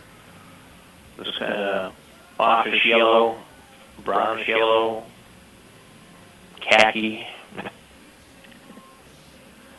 And this is a question for the applicant. Yes, that's correct. Okay. Okay, and then you're going to stamp the logo. Okay, yeah, go ahead, Mr. Jones. Yeah, the only question I have is the giggle bursts and giggle drops from packaging, photographs, and everything on here. I can't tell a discernible difference. I assume maybe it's, the character of it, one's chewier, one's harder, but just from the photographs and just a reminder on products, once you're in production, we need photographs of the actual product. And then I have the same issue about whether or not this is sort of resealable, child resistant. And so maybe that Mr. Emmett's adding a word or two to the description or line helps, but I think staff needs to actually see the product and the packaging kind of thing. So just the same caution there. Mr. Chair? Yes. Perhaps the board would also like to remind this applicant, I see that they have giggle bursts, a number of different flavors, and food coloring is part of their list of ingredients, that the board has directed other applicants who have had this type of candy to keep their colors very muted. And since he doesn't provide the colors of more than one example, you might like to remind him of that. Yes, and I asked whether this was the actual color. Are you planning on having these, either the giggle drops or the giggle bursts in any other colors than this khaki? Yes, sir, we sure do. Oh, you do? Yes, sir. And I can speak up first. I apologize. Yes, okay, go ahead. Everything will be muted colors, for sure. So what colors are you planning on having? Are they going to be related to flavor? Or? Exactly, yes. Like traditional candies, like red will be like a muted brick red, etc. Okay, I'm trying to think. We've approved products with colors. It's not something that looks. I'd rather have a cough drop than a bag of hard candy. So. Yeah, just sort of be okay with delegating just a review of the color with the board, with the director. If the director has any questions, maybe she can pull a couple out of us. And, the only comment I have is I think it describes in here that the candies are going to have I guess it's the hand logo, and that the colors not mute out that logo. Because sometimes, depending on color, that logo sort of disappears. Yeah, you catch that? Yes, absolutely. Okay, so we continue to have concern about the attractiveness of colors, and so these boxes are not resealable, are they? They're just a slide top, like if you went and bought. Correct. What you see there currently is a slide box. However, and we're going to use the child resistant ATS bags, TTT child resistant, and so we were able to source a box that actually fit, that had the tabs on either side to make child resistant. I think we found but we're just trying to find a source that we can actually allow, that will allow us to print regularly on that. I think that was a hurdle there. But I think, like I said, I think we get this out. Okay, I have that. Okay, so your current plan is to use the bags for packaging, not the boxes? Bags and addition boxes. Put that in small box into a bag. Okay, that'll be resealable. All right. Okay. All right. I guess that is all of those. So, any more questions about the can drops or the can bursts? And of course, on all this, once you're in production, we'll want accurate photos of your weight production. Okay, so we have a motion for what was it? Can of snaps, can of caps, can of bursts, and can of giggle bursts. Yes, correct. Giggle bursts and giggle drops. Madam Chair, motion to approve those products with delegation, or the conditions that outlined by the board. Okay, second? Second. Okay, second by Mr. Garrett. So this is for the other half of the group of products. Any further discussion? Got the delegation. Okay, Mr. Jones? Yes. Mr. Emmett? Yes. Mr. Miller? Yes. And yes, so I believe that takes care of all those. Okay, there you go. Your products are approved as delegation. Thank you very much. You're very welcome. Okay, which brings us to the cow. We might catch our planes tonight. Tab 14? Yeah. 13? Oh, yeah, that's right. They put a time down there and we never did them. Okay, license 14427, elevated heights. I see a couple of folks elevating in the back there. So.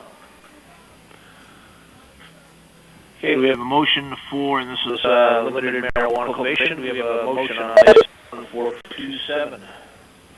Mr. Chair, motion to approve license number 14427 with delegation. Okay, there's a second. Second. Okay, motion by Mr. Emmett, seconded by Mr. Miller. And go ahead and introduce yourselves. I'm Daryl Niles. I'm Carrie Niles. And we're Elevated Heights LLC.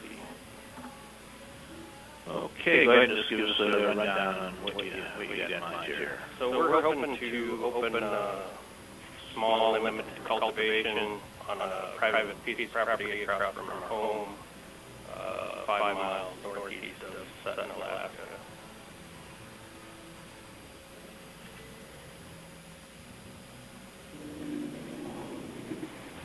And you own property also, or is it you lease it?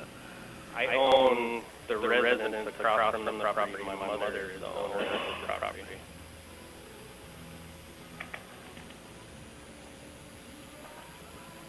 Well, I like your picture here because there's no leaves on the trees and we can actually see everything.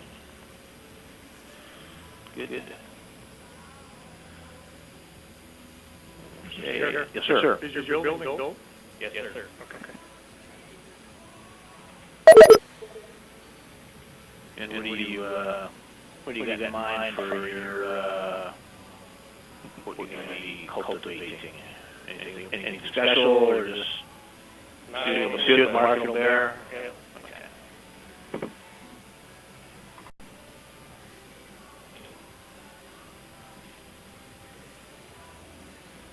Any other questions? Comments? Mr. Chair? Yes, sir. Thanks. In the MJ01 on 4 of 19, you talk about having one exterior light, and you'll have one exterior door to the facility, but I think on the premises diagram, it may have shown more than one door, but maybe only one exit entrance. I was just curious, given the security requirements to have, cameras for the whole building, just having only one exterior light, whether or not that would provide coverage for the cameras that are supposed to show, all sides of the building. So our facility only has one entrance and one exit, same. It goes into our office.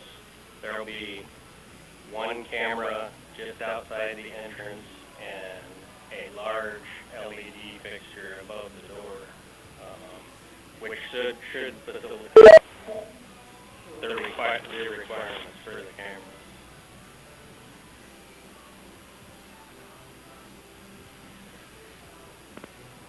Sure. But trying to remember, we have requirements that, even though there aren't doors or windows, that, speed cameras in the back of the building too, or we have to show all sides of the building, or is it only cameras at the entrance exit? Only the entrance. Okay.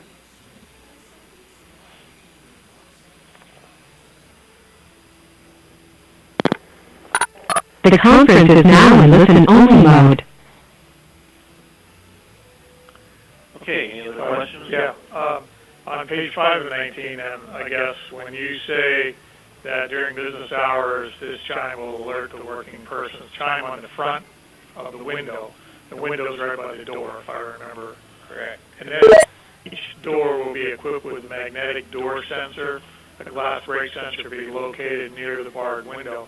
So when you talk about each door will be equipped, you're talking about the interior doors at that point. Every door in the building will have a magnetic sensor. Right. But since you're only talking about having one entrance and exit, when you talk there, that will be all the interior doors will have magnetic door sensors. Correct. All of the doors, and then I'll have an actual door chime motion sensor in the front window, where somebody shows up and we're working in the facility, it will ring all rooms of the facility so we know somebody's there.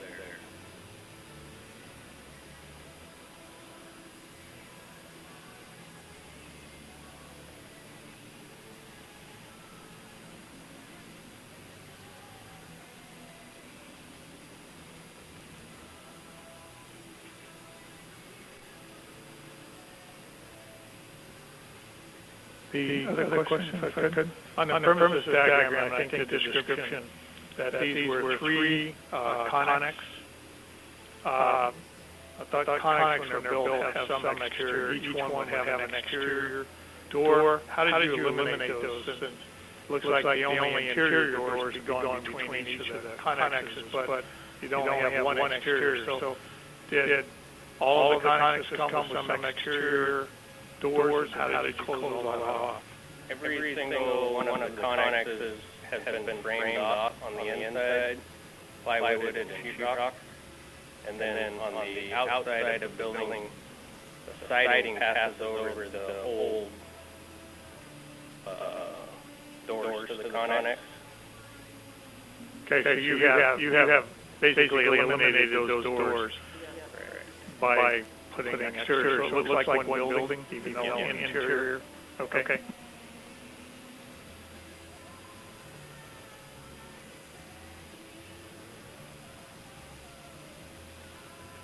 So these are. Then I have one more question. I think on the lease, it's lease to purchase. Yes. So you said you're basically you own the residence across the way. This is owned by your mother. Through the lease, you will end up owning. Yes. So it's owner financed then? Yes. Okay. So these were. You get connexes and you get some. These is just 3 connexes that you've done a little shopping on, obviously. Well, they actually got delivered with the door holes in them. Other than that. All right. Okay. Cool. All right. Any other questions for the applicant? All right. Ready to vote, Mr. Miller. Yeah, we'll vote that direction. Yes. Mr. Steffen. Yes. Mr. Jones. Yes. And I'm a yes. So there you go. Thank you. You're welcome.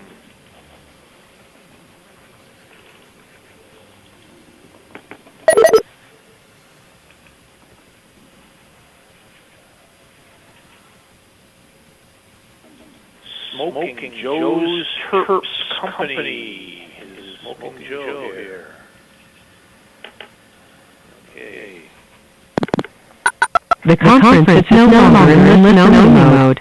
Smoking Joe's Terps Company, are you on the line with us? We are. Okay. See if we got a motion here. Mr. Chair. Yes, sir. Motion to approve license number 14579, Smoking Joe's Terps Co. with delegation and Kenai Peninsula Borough conditions. Yeah, second? Second. Yeah, second. I apologize for saying it wrong. I guess it's Smoking Joe's Terps Co., which rhymes better than Terps Company. So go ahead and introduce yourselves, license applicant. I won't call you Smoking Joe. All right, this is Jacob Baum, CEO, and Bert Nelson, the CFO. We are proposing a limited cultivation on 24276 Marine Vista Street, Casilla.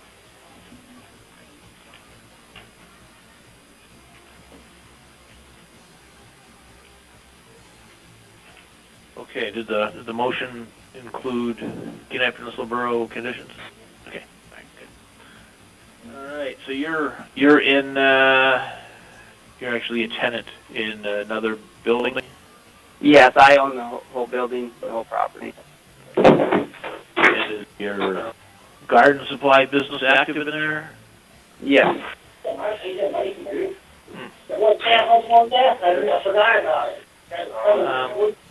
Is that those guys talking in the background there at your end? No, that's not at our end. Okay, folks, if your phone is not muted, please mute it so we can hear our license applicants. Mr. Chair? Yes, go ahead. Thank you. I had a lot of questions, and they sort of all relate to the premises diagram. And on your MJ01 2 of 19, it says the facility will not be open to the public. Any visitors to the premises will have to be able to approve the standard statement. But when I look at the premises diagram, it's difficult for me to figure out access to a portion of the building that is part of another existing business, the hydroponics and garden supply. It was hard to determine exactly if there's an exit entrance to that particular building. There's part of some stairs that are part of the garden supply. Look like they could lead to storage or some area where it's a restricted access. So a lot of the questions I have written down are related to that. Cameras located inside the existing business covering access. You say you'll put up signs to prevent loitering. How would those signs affect your other business? Are they inside the building? I found it really difficult to relate some of your narrative of how you prevent loitering with the premises diagram and not really seeing the separation that I saw. So maybe you can just describe that to me a little bit better so I get a better understanding. Sure. So our premises is divided, the building is divided into a separate bay, I guess I'll call it, where the cultivation will be. And there's only one door leading into that bay, which is our exit, I guess, from our watering room. And that's in the back of our gardening supply store, and that is so we can access the bathroom on the other side. And the camera is there because you have to have a camera within 20 feet of the entrance or exit of the licensed premises. Okay. Then I guess a question, when I look at the first diagram and you have the red line around where will be your restricted access, there's a watering room, table, there's a door going in, then you have the bedroom and flower room. but then there's a set of stairs inside the restricted access area. There's a set of stairs outside that wall that sort of lead up. If you go to the next diagram, you show a mezzanine at the top of those stairs. And so is that mezzanine above the water room storage area? Is that like so I don't understand that because it looks like it's so. I don't know who's talking there, but yeah, folks, can you please mute your phones? We're trying to get some trying to consider a license application here, and if you're on the line, it may be because we're going to be calling on you later. So please mute your phones. Go ahead. The stairs in the cultivation go up to our drying room, and the drying room only. And then the stairs that are in the gardening supply store go to a mezzanine that is above the watering room. This is a storage area that's above the watering room. Then there's no access to neither one of them.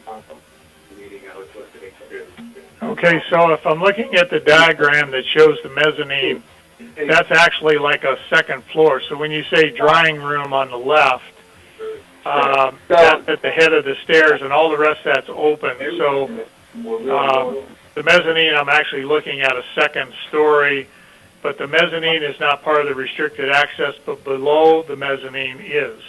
Yes. It acts like a roof of the restricted area. Exactly. You have to bring it back to testing for your selling this keys, right? You have to bring the keys back to testing to sell it as keys, right? Okay, I got it. Folks, we're still getting a lot of hearing some conversations in the background, so try to turn your phones off. So now, your hydroponics garden supply business. So you're going to have, do you sell live plants? Not cannabis plants. Do you sell live plants in your garden supply store? No, Is that a no? No. Okay, and what I'm getting at there is I know that most cultivators are pretty picky about, whose shoes go inside their facility. And so you don't have any concerns about any sort of cross-contamination, of insects or anything from things that you have in your garden supply getting in. No, sir. It's just a supply store. We do not sell any or have any plants to sell. Okay, but you are conducting business in there. Yes. Okay, and do you have customers going there? Yeah, there's customers that come in the store. Yeah. Sure. Okay. All right. And I think the questions about you're pretty satisfied with the answers there you got, Mr. Jones, on how it will lay out? Yeah, I will have to rely on when the inspectors come in to look that they can verify all that, but that helped me considerably, yes. Okay. Yeah, it's just a little bit confusing, but well, makes sense. Okay, are there any other questions for the applicant? Yeah, the wrong is the testing. Can't see any, so I guess we're ready to vote on the motion. We didn't have any conditions. Okay, just the Kentucky Peninsula conditions, no delegation. Okay, Mr. Jones. Yes. Mr. Emmett. Yes. Mr. Miller. Yes. And I'm a yes. So there you go. There you go. Smoking Joe's Terps Co. Mr. Thank Chair, you. Yes, ma'am. we received email the other day from Mr. Lance Wells, who represents the licensees for tabs 15, 16, and 17. He's in court until about 1:30, so he requested that those be pushed to later in the agenda. We can accommodate that, which would bring us up to 15, 16, and 17. So we...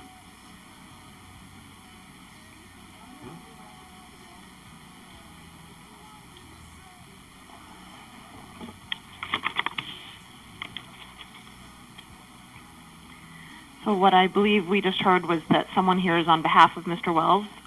So if they want to proceed, that's fine. And if it's okay this is with not what was are they okay? Is Denali Herb Company here? Okay, then we'll go to Denali Herb Company.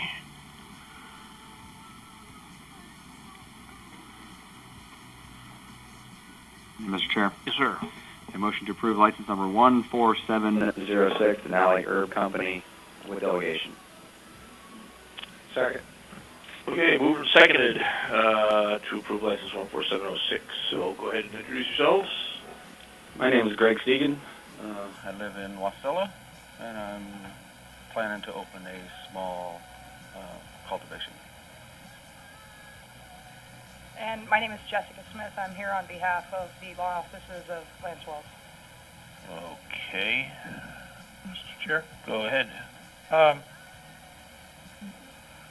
This is a general question that probably applies to both tab 15 and tab 16.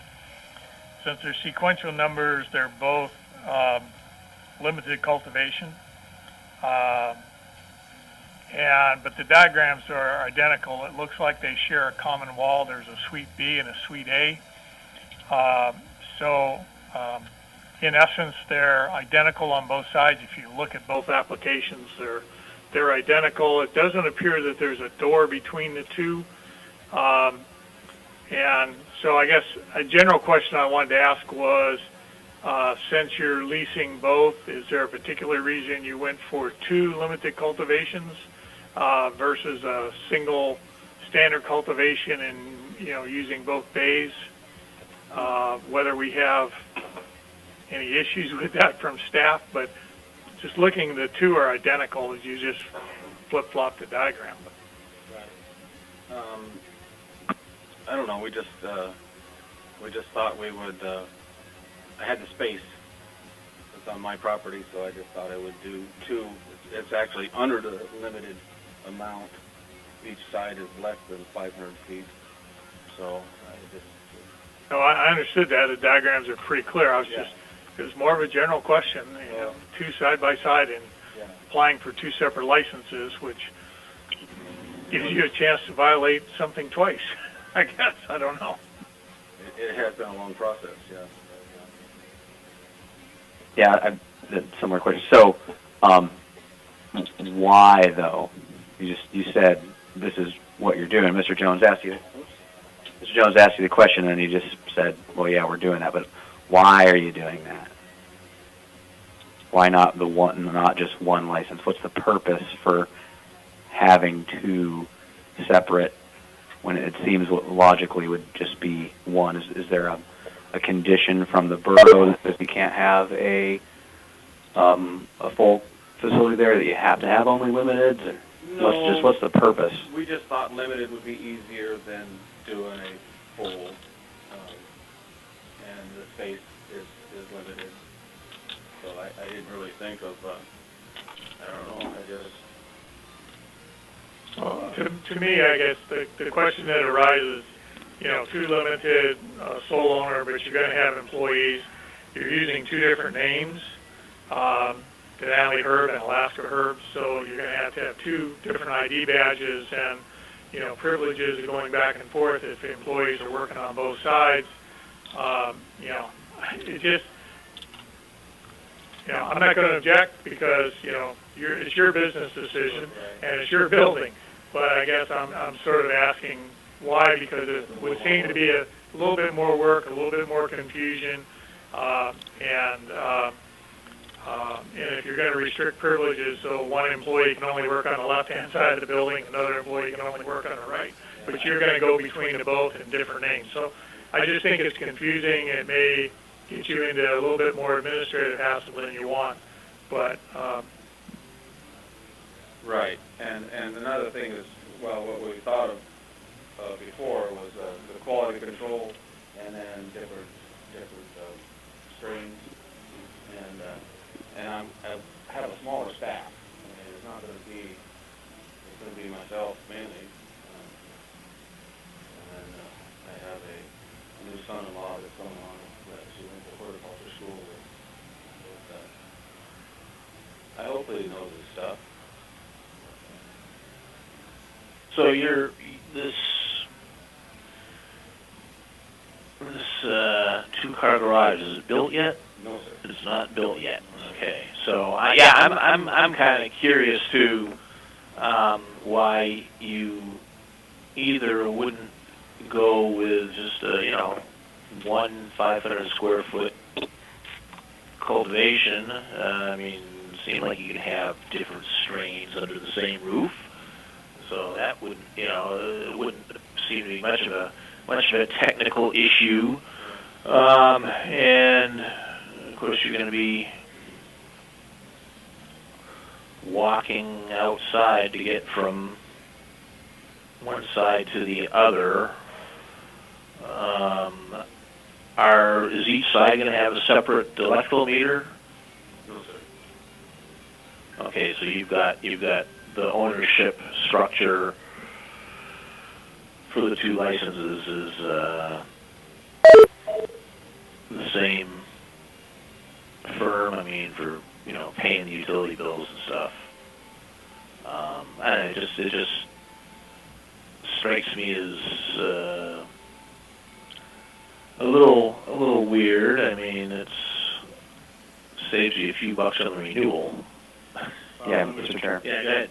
Yeah, and that was the question I was going to ask. So if the borough isn't requiring you to have only limiteds, I'm trying to figure what would be the reasoning for doing that. And as Mr. Chair had said, it would save you a little bit of money.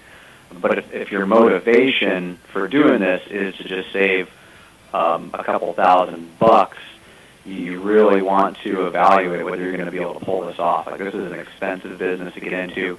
Growers have seen that it's not just a license to print money. I mean, this is a tough business.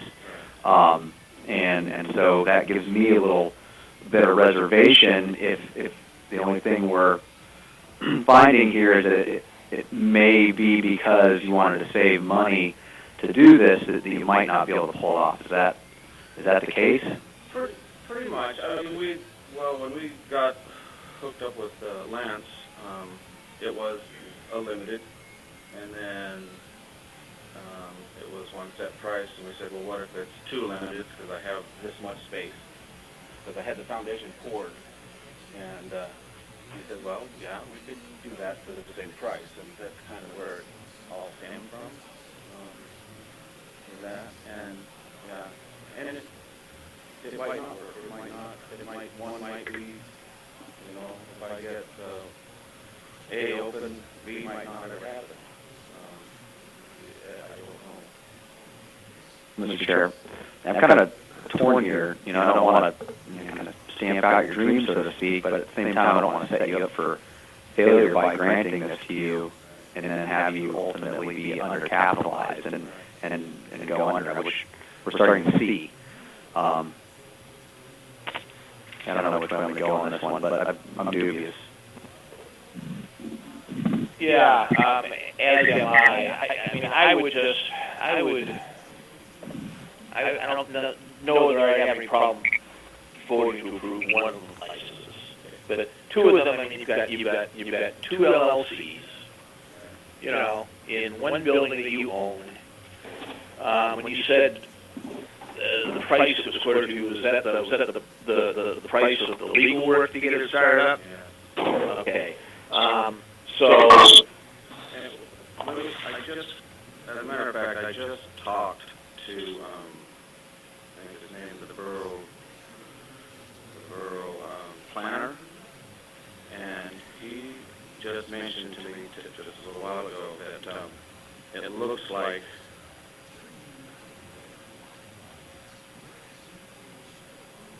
that one of the licenses is not the proper setback. So if I try to go with two limited licenses on my first property, he's gonna kick one out. So when I talked to him today, Do you know which one that is? well,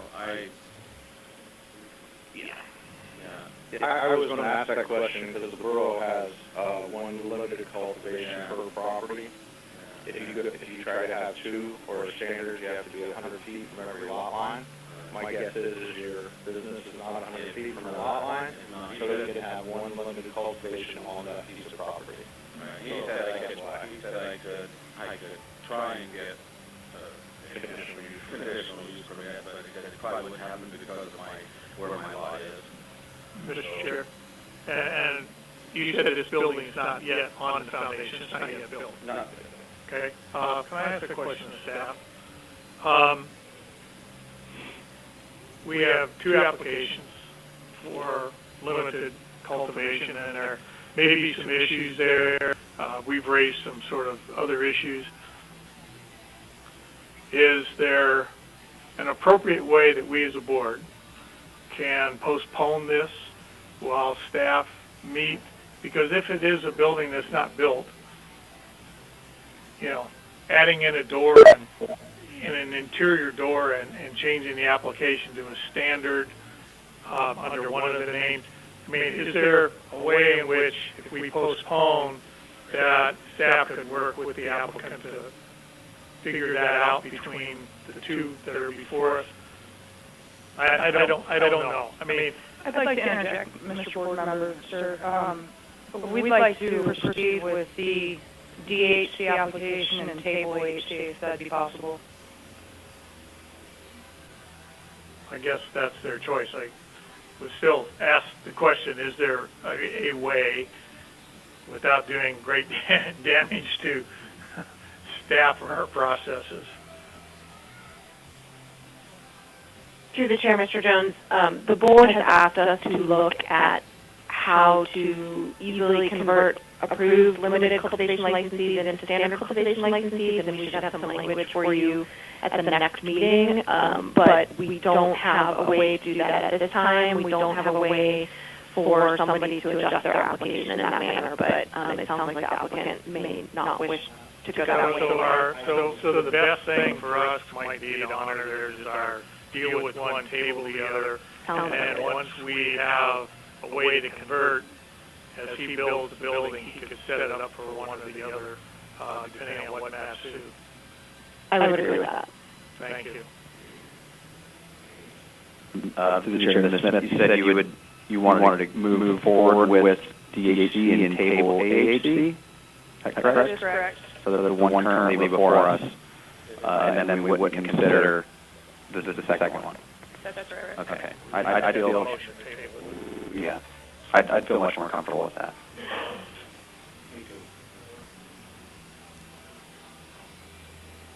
Okay. Well, we're dealing with DHC right now, anyway. I just want to take another quick look at your. There it is. So you're the only member of the LLC? Yeah. Okay. Mr. Wills is the organizer, which is just a term of art, I take it. And you'll be handling all the business of the business, right? Okay.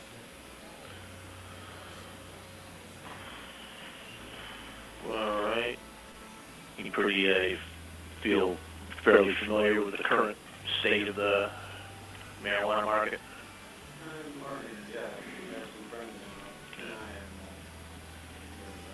Okay, all right. Okay, so any other questions on the Denali Herb Company application? Okay, I kind of share Mr. Emmett's sentiments, but I feel a little bit more comfortable with just doing one license. So, you guys ready to vote? Okay, Mr. Jones. Yes. Mr. Emmett. Yes. Mr. Miller. Yes. And I will be a yes. So there you go.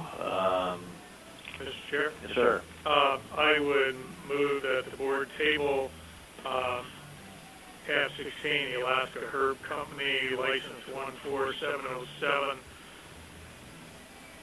Second. Okay, and do we want to know when we want to table it until it gets brought back, I guess? I guess it would be until it gets brought back. Sure, that's fine. Okay, any objection to tabling license 14707? Okay, then it's tabled. All right, thank you very much. Let's see if we can do Rasta Farms before lunch. Mr. Chair? Yes, sir. Yeah, motion to approve license number 14919, Rasta Farms LLC with delegation. Okay.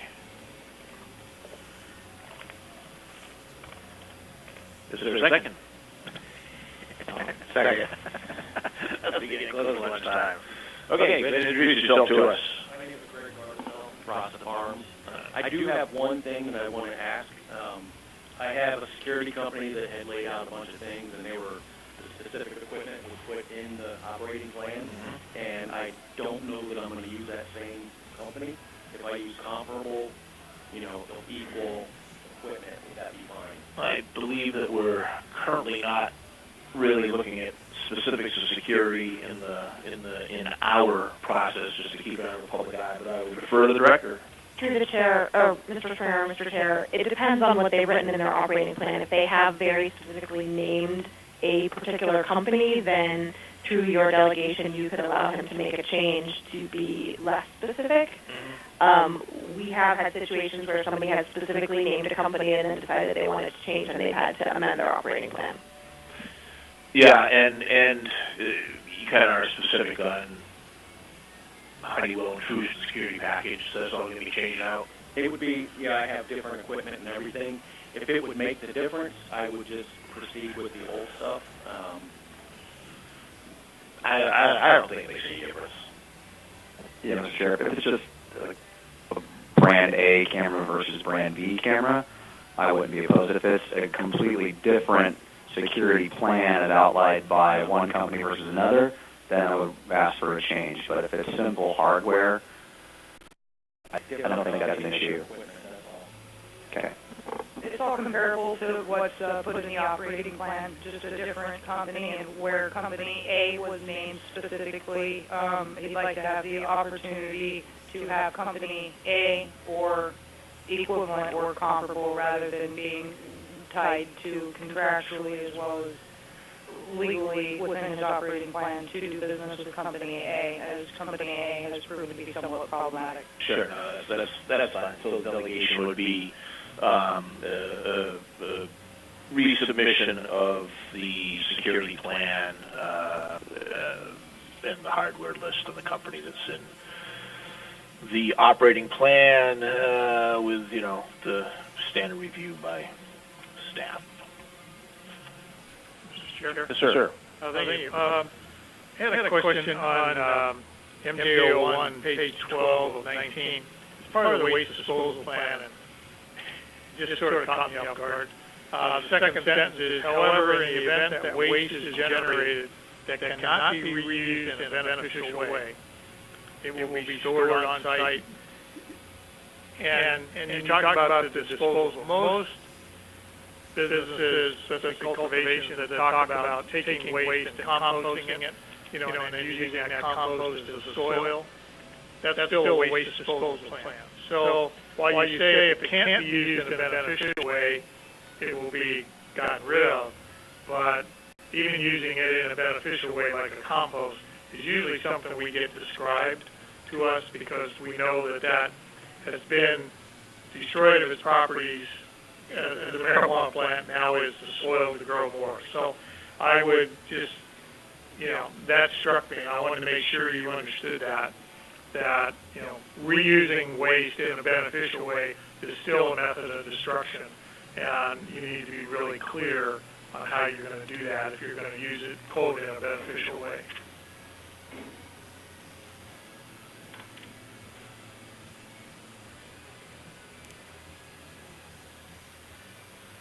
And so I don't see any other questions. My other one was on the MJO2, as I was looking at this and trying to, on one of the last, page 6 of 6 of the MJO2, it describes the building location and a new gravel driveway and parking. So is the building built, the driveway in?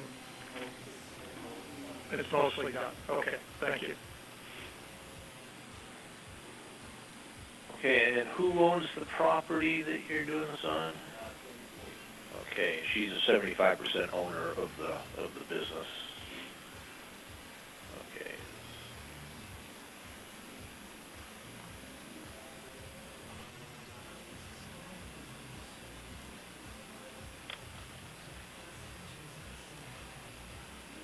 Kind of guessing you're sharing an address here. You must be related.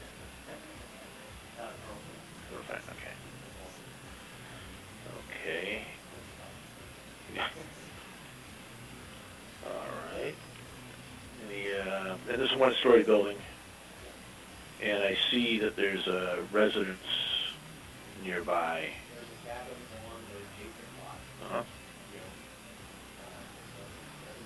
Way or so. Oh. Okay, so you'd just be driving out there every day to stay in there. Okay, 25%. Okay. All right. Any other questions for the applicant?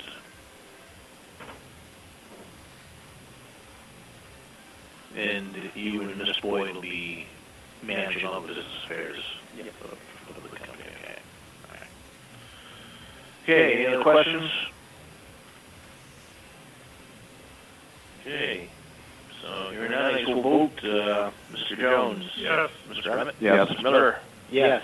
And I'm a yes. So there you go. I love you guys. Nice to hear that somebody does. Good luck to you, sir. Yeah. I noticed the applause has stopped. But Yeah. He may not later. Okay. Is rock hard? Pronounce that for me. Nugs. Okay. Come on up. Yeah, Mr. Chair. Yes, sir. Yeah, motion to approve license number 15223, Rock Hard Nugs, AK, with delegation. Is there a second? Second. All right. Come on up and introduce yourself. Hello, my name is Robert Gustafson. I'm the owner and CEO of 7G Unlimited, doing business as Rock Hard Nugs, AK. All right. And you're also representing Mr. Wells' office. Okay. All right, well, tell us what you got in mind.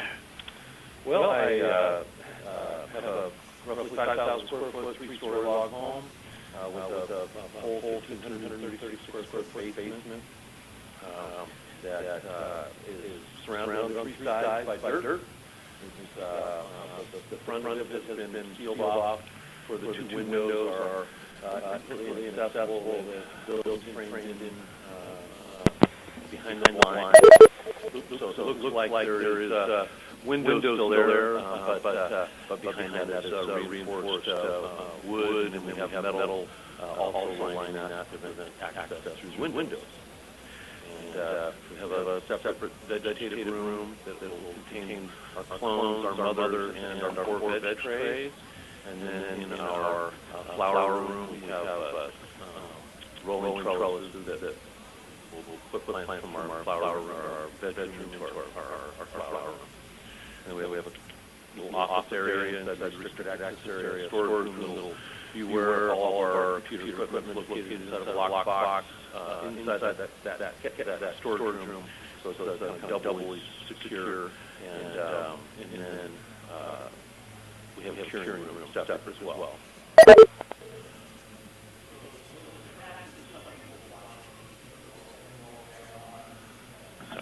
So it's attractive to some people find the smell of growing marijuana. It's down in your basement. How are you going to keep it from stinking up the house? Well, we are running a field grow, so primarily we're not going to be exiting very much gas during the nighttime. During the daytime, we'll have very low gas exchange. And all the outgoing air that does leave our facility, we maintain a negative pressure within the facility so that nothing escapes except through carbon filters. And then we do have also a UV ozone generator on the outgoing to address anything the carbon filter may not have. Yeah, Mr. Chair. Yeah, speaking to the premises diagram, this is actually one of the better that I've seen. Looks like you you Spent actually... a lot of time with our architects on that. Yeah, it looks like you actually understand how marijuana is grown. Yeah. So that's appreciated.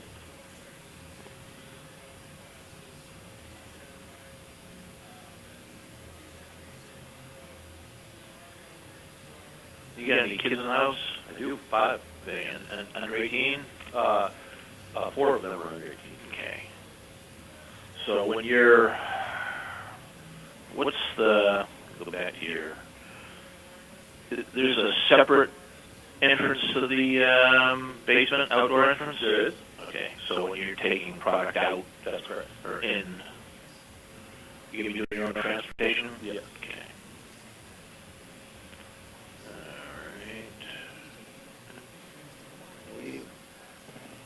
This is a nice diagram. It's just when I get it so I can see it. It's still too big on the screen. Yeah. I got a few helpful some feedback from the director's office. Sure. So what do you you got enough air conditioning there to run a server farm, don't you? Well, I have a fair amount of experience cultivating, and I've never had the ability to control every factor in growing marijuana, and so I have the ability to run chillers to cool during the warmer times of the year, and then I have a dry cooler that draws about 1/4 the amps that just uses big fans to blow cold air across the heat exchanger. And then all of our lights themselves are actually each liquid cooled. Well, I think, correct me if I'm wrong, I think you're the first applicant to actually say that you've got experience cultivating marijuana. I appreciate that because the question I have really wanted to ask more than a few applicants is, so before you decided to apply for a license, what did you do? So I appreciate that. And that was what I did. That was just for everybody. Yeah, sure. But no, Mr. Rem's observation and your, I've talked to a couple of people that are taking a very scientific approach to growing marijuana, so I appreciate that. And I'm a scientist. Oh, yeah. Cool. All right. So you're not the first scientist we've had come in for a license. It's a pretty good. It's good to see there's more than at least one of us. You know. Yeah, it's a good background for cannabis. Yeah, there you go. Understanding, micrograms and nanograms. Yeah. You think you'll be able to grow enough marijuana to cover the oil? More than okay. Okay. Any other questions, or not just any questions? I think you've got us all fairly flummoxedly impressed. Yeah. And you'll be running all your business affairs yourselves. That's correct. Okay. Then on license 1523, are we ready to vote? Okay. Mr. Jones. Yes. Mr. Emmett. Yes. Mr. Miller. Yes. Yes. So there you go. Yeah, well done, sir. Thanks so much. Appreciate it. And 11:56. Look at that. We're going to be more on schedule. So let's come back at 1 o'clock for lunch. Is that all right? Okay.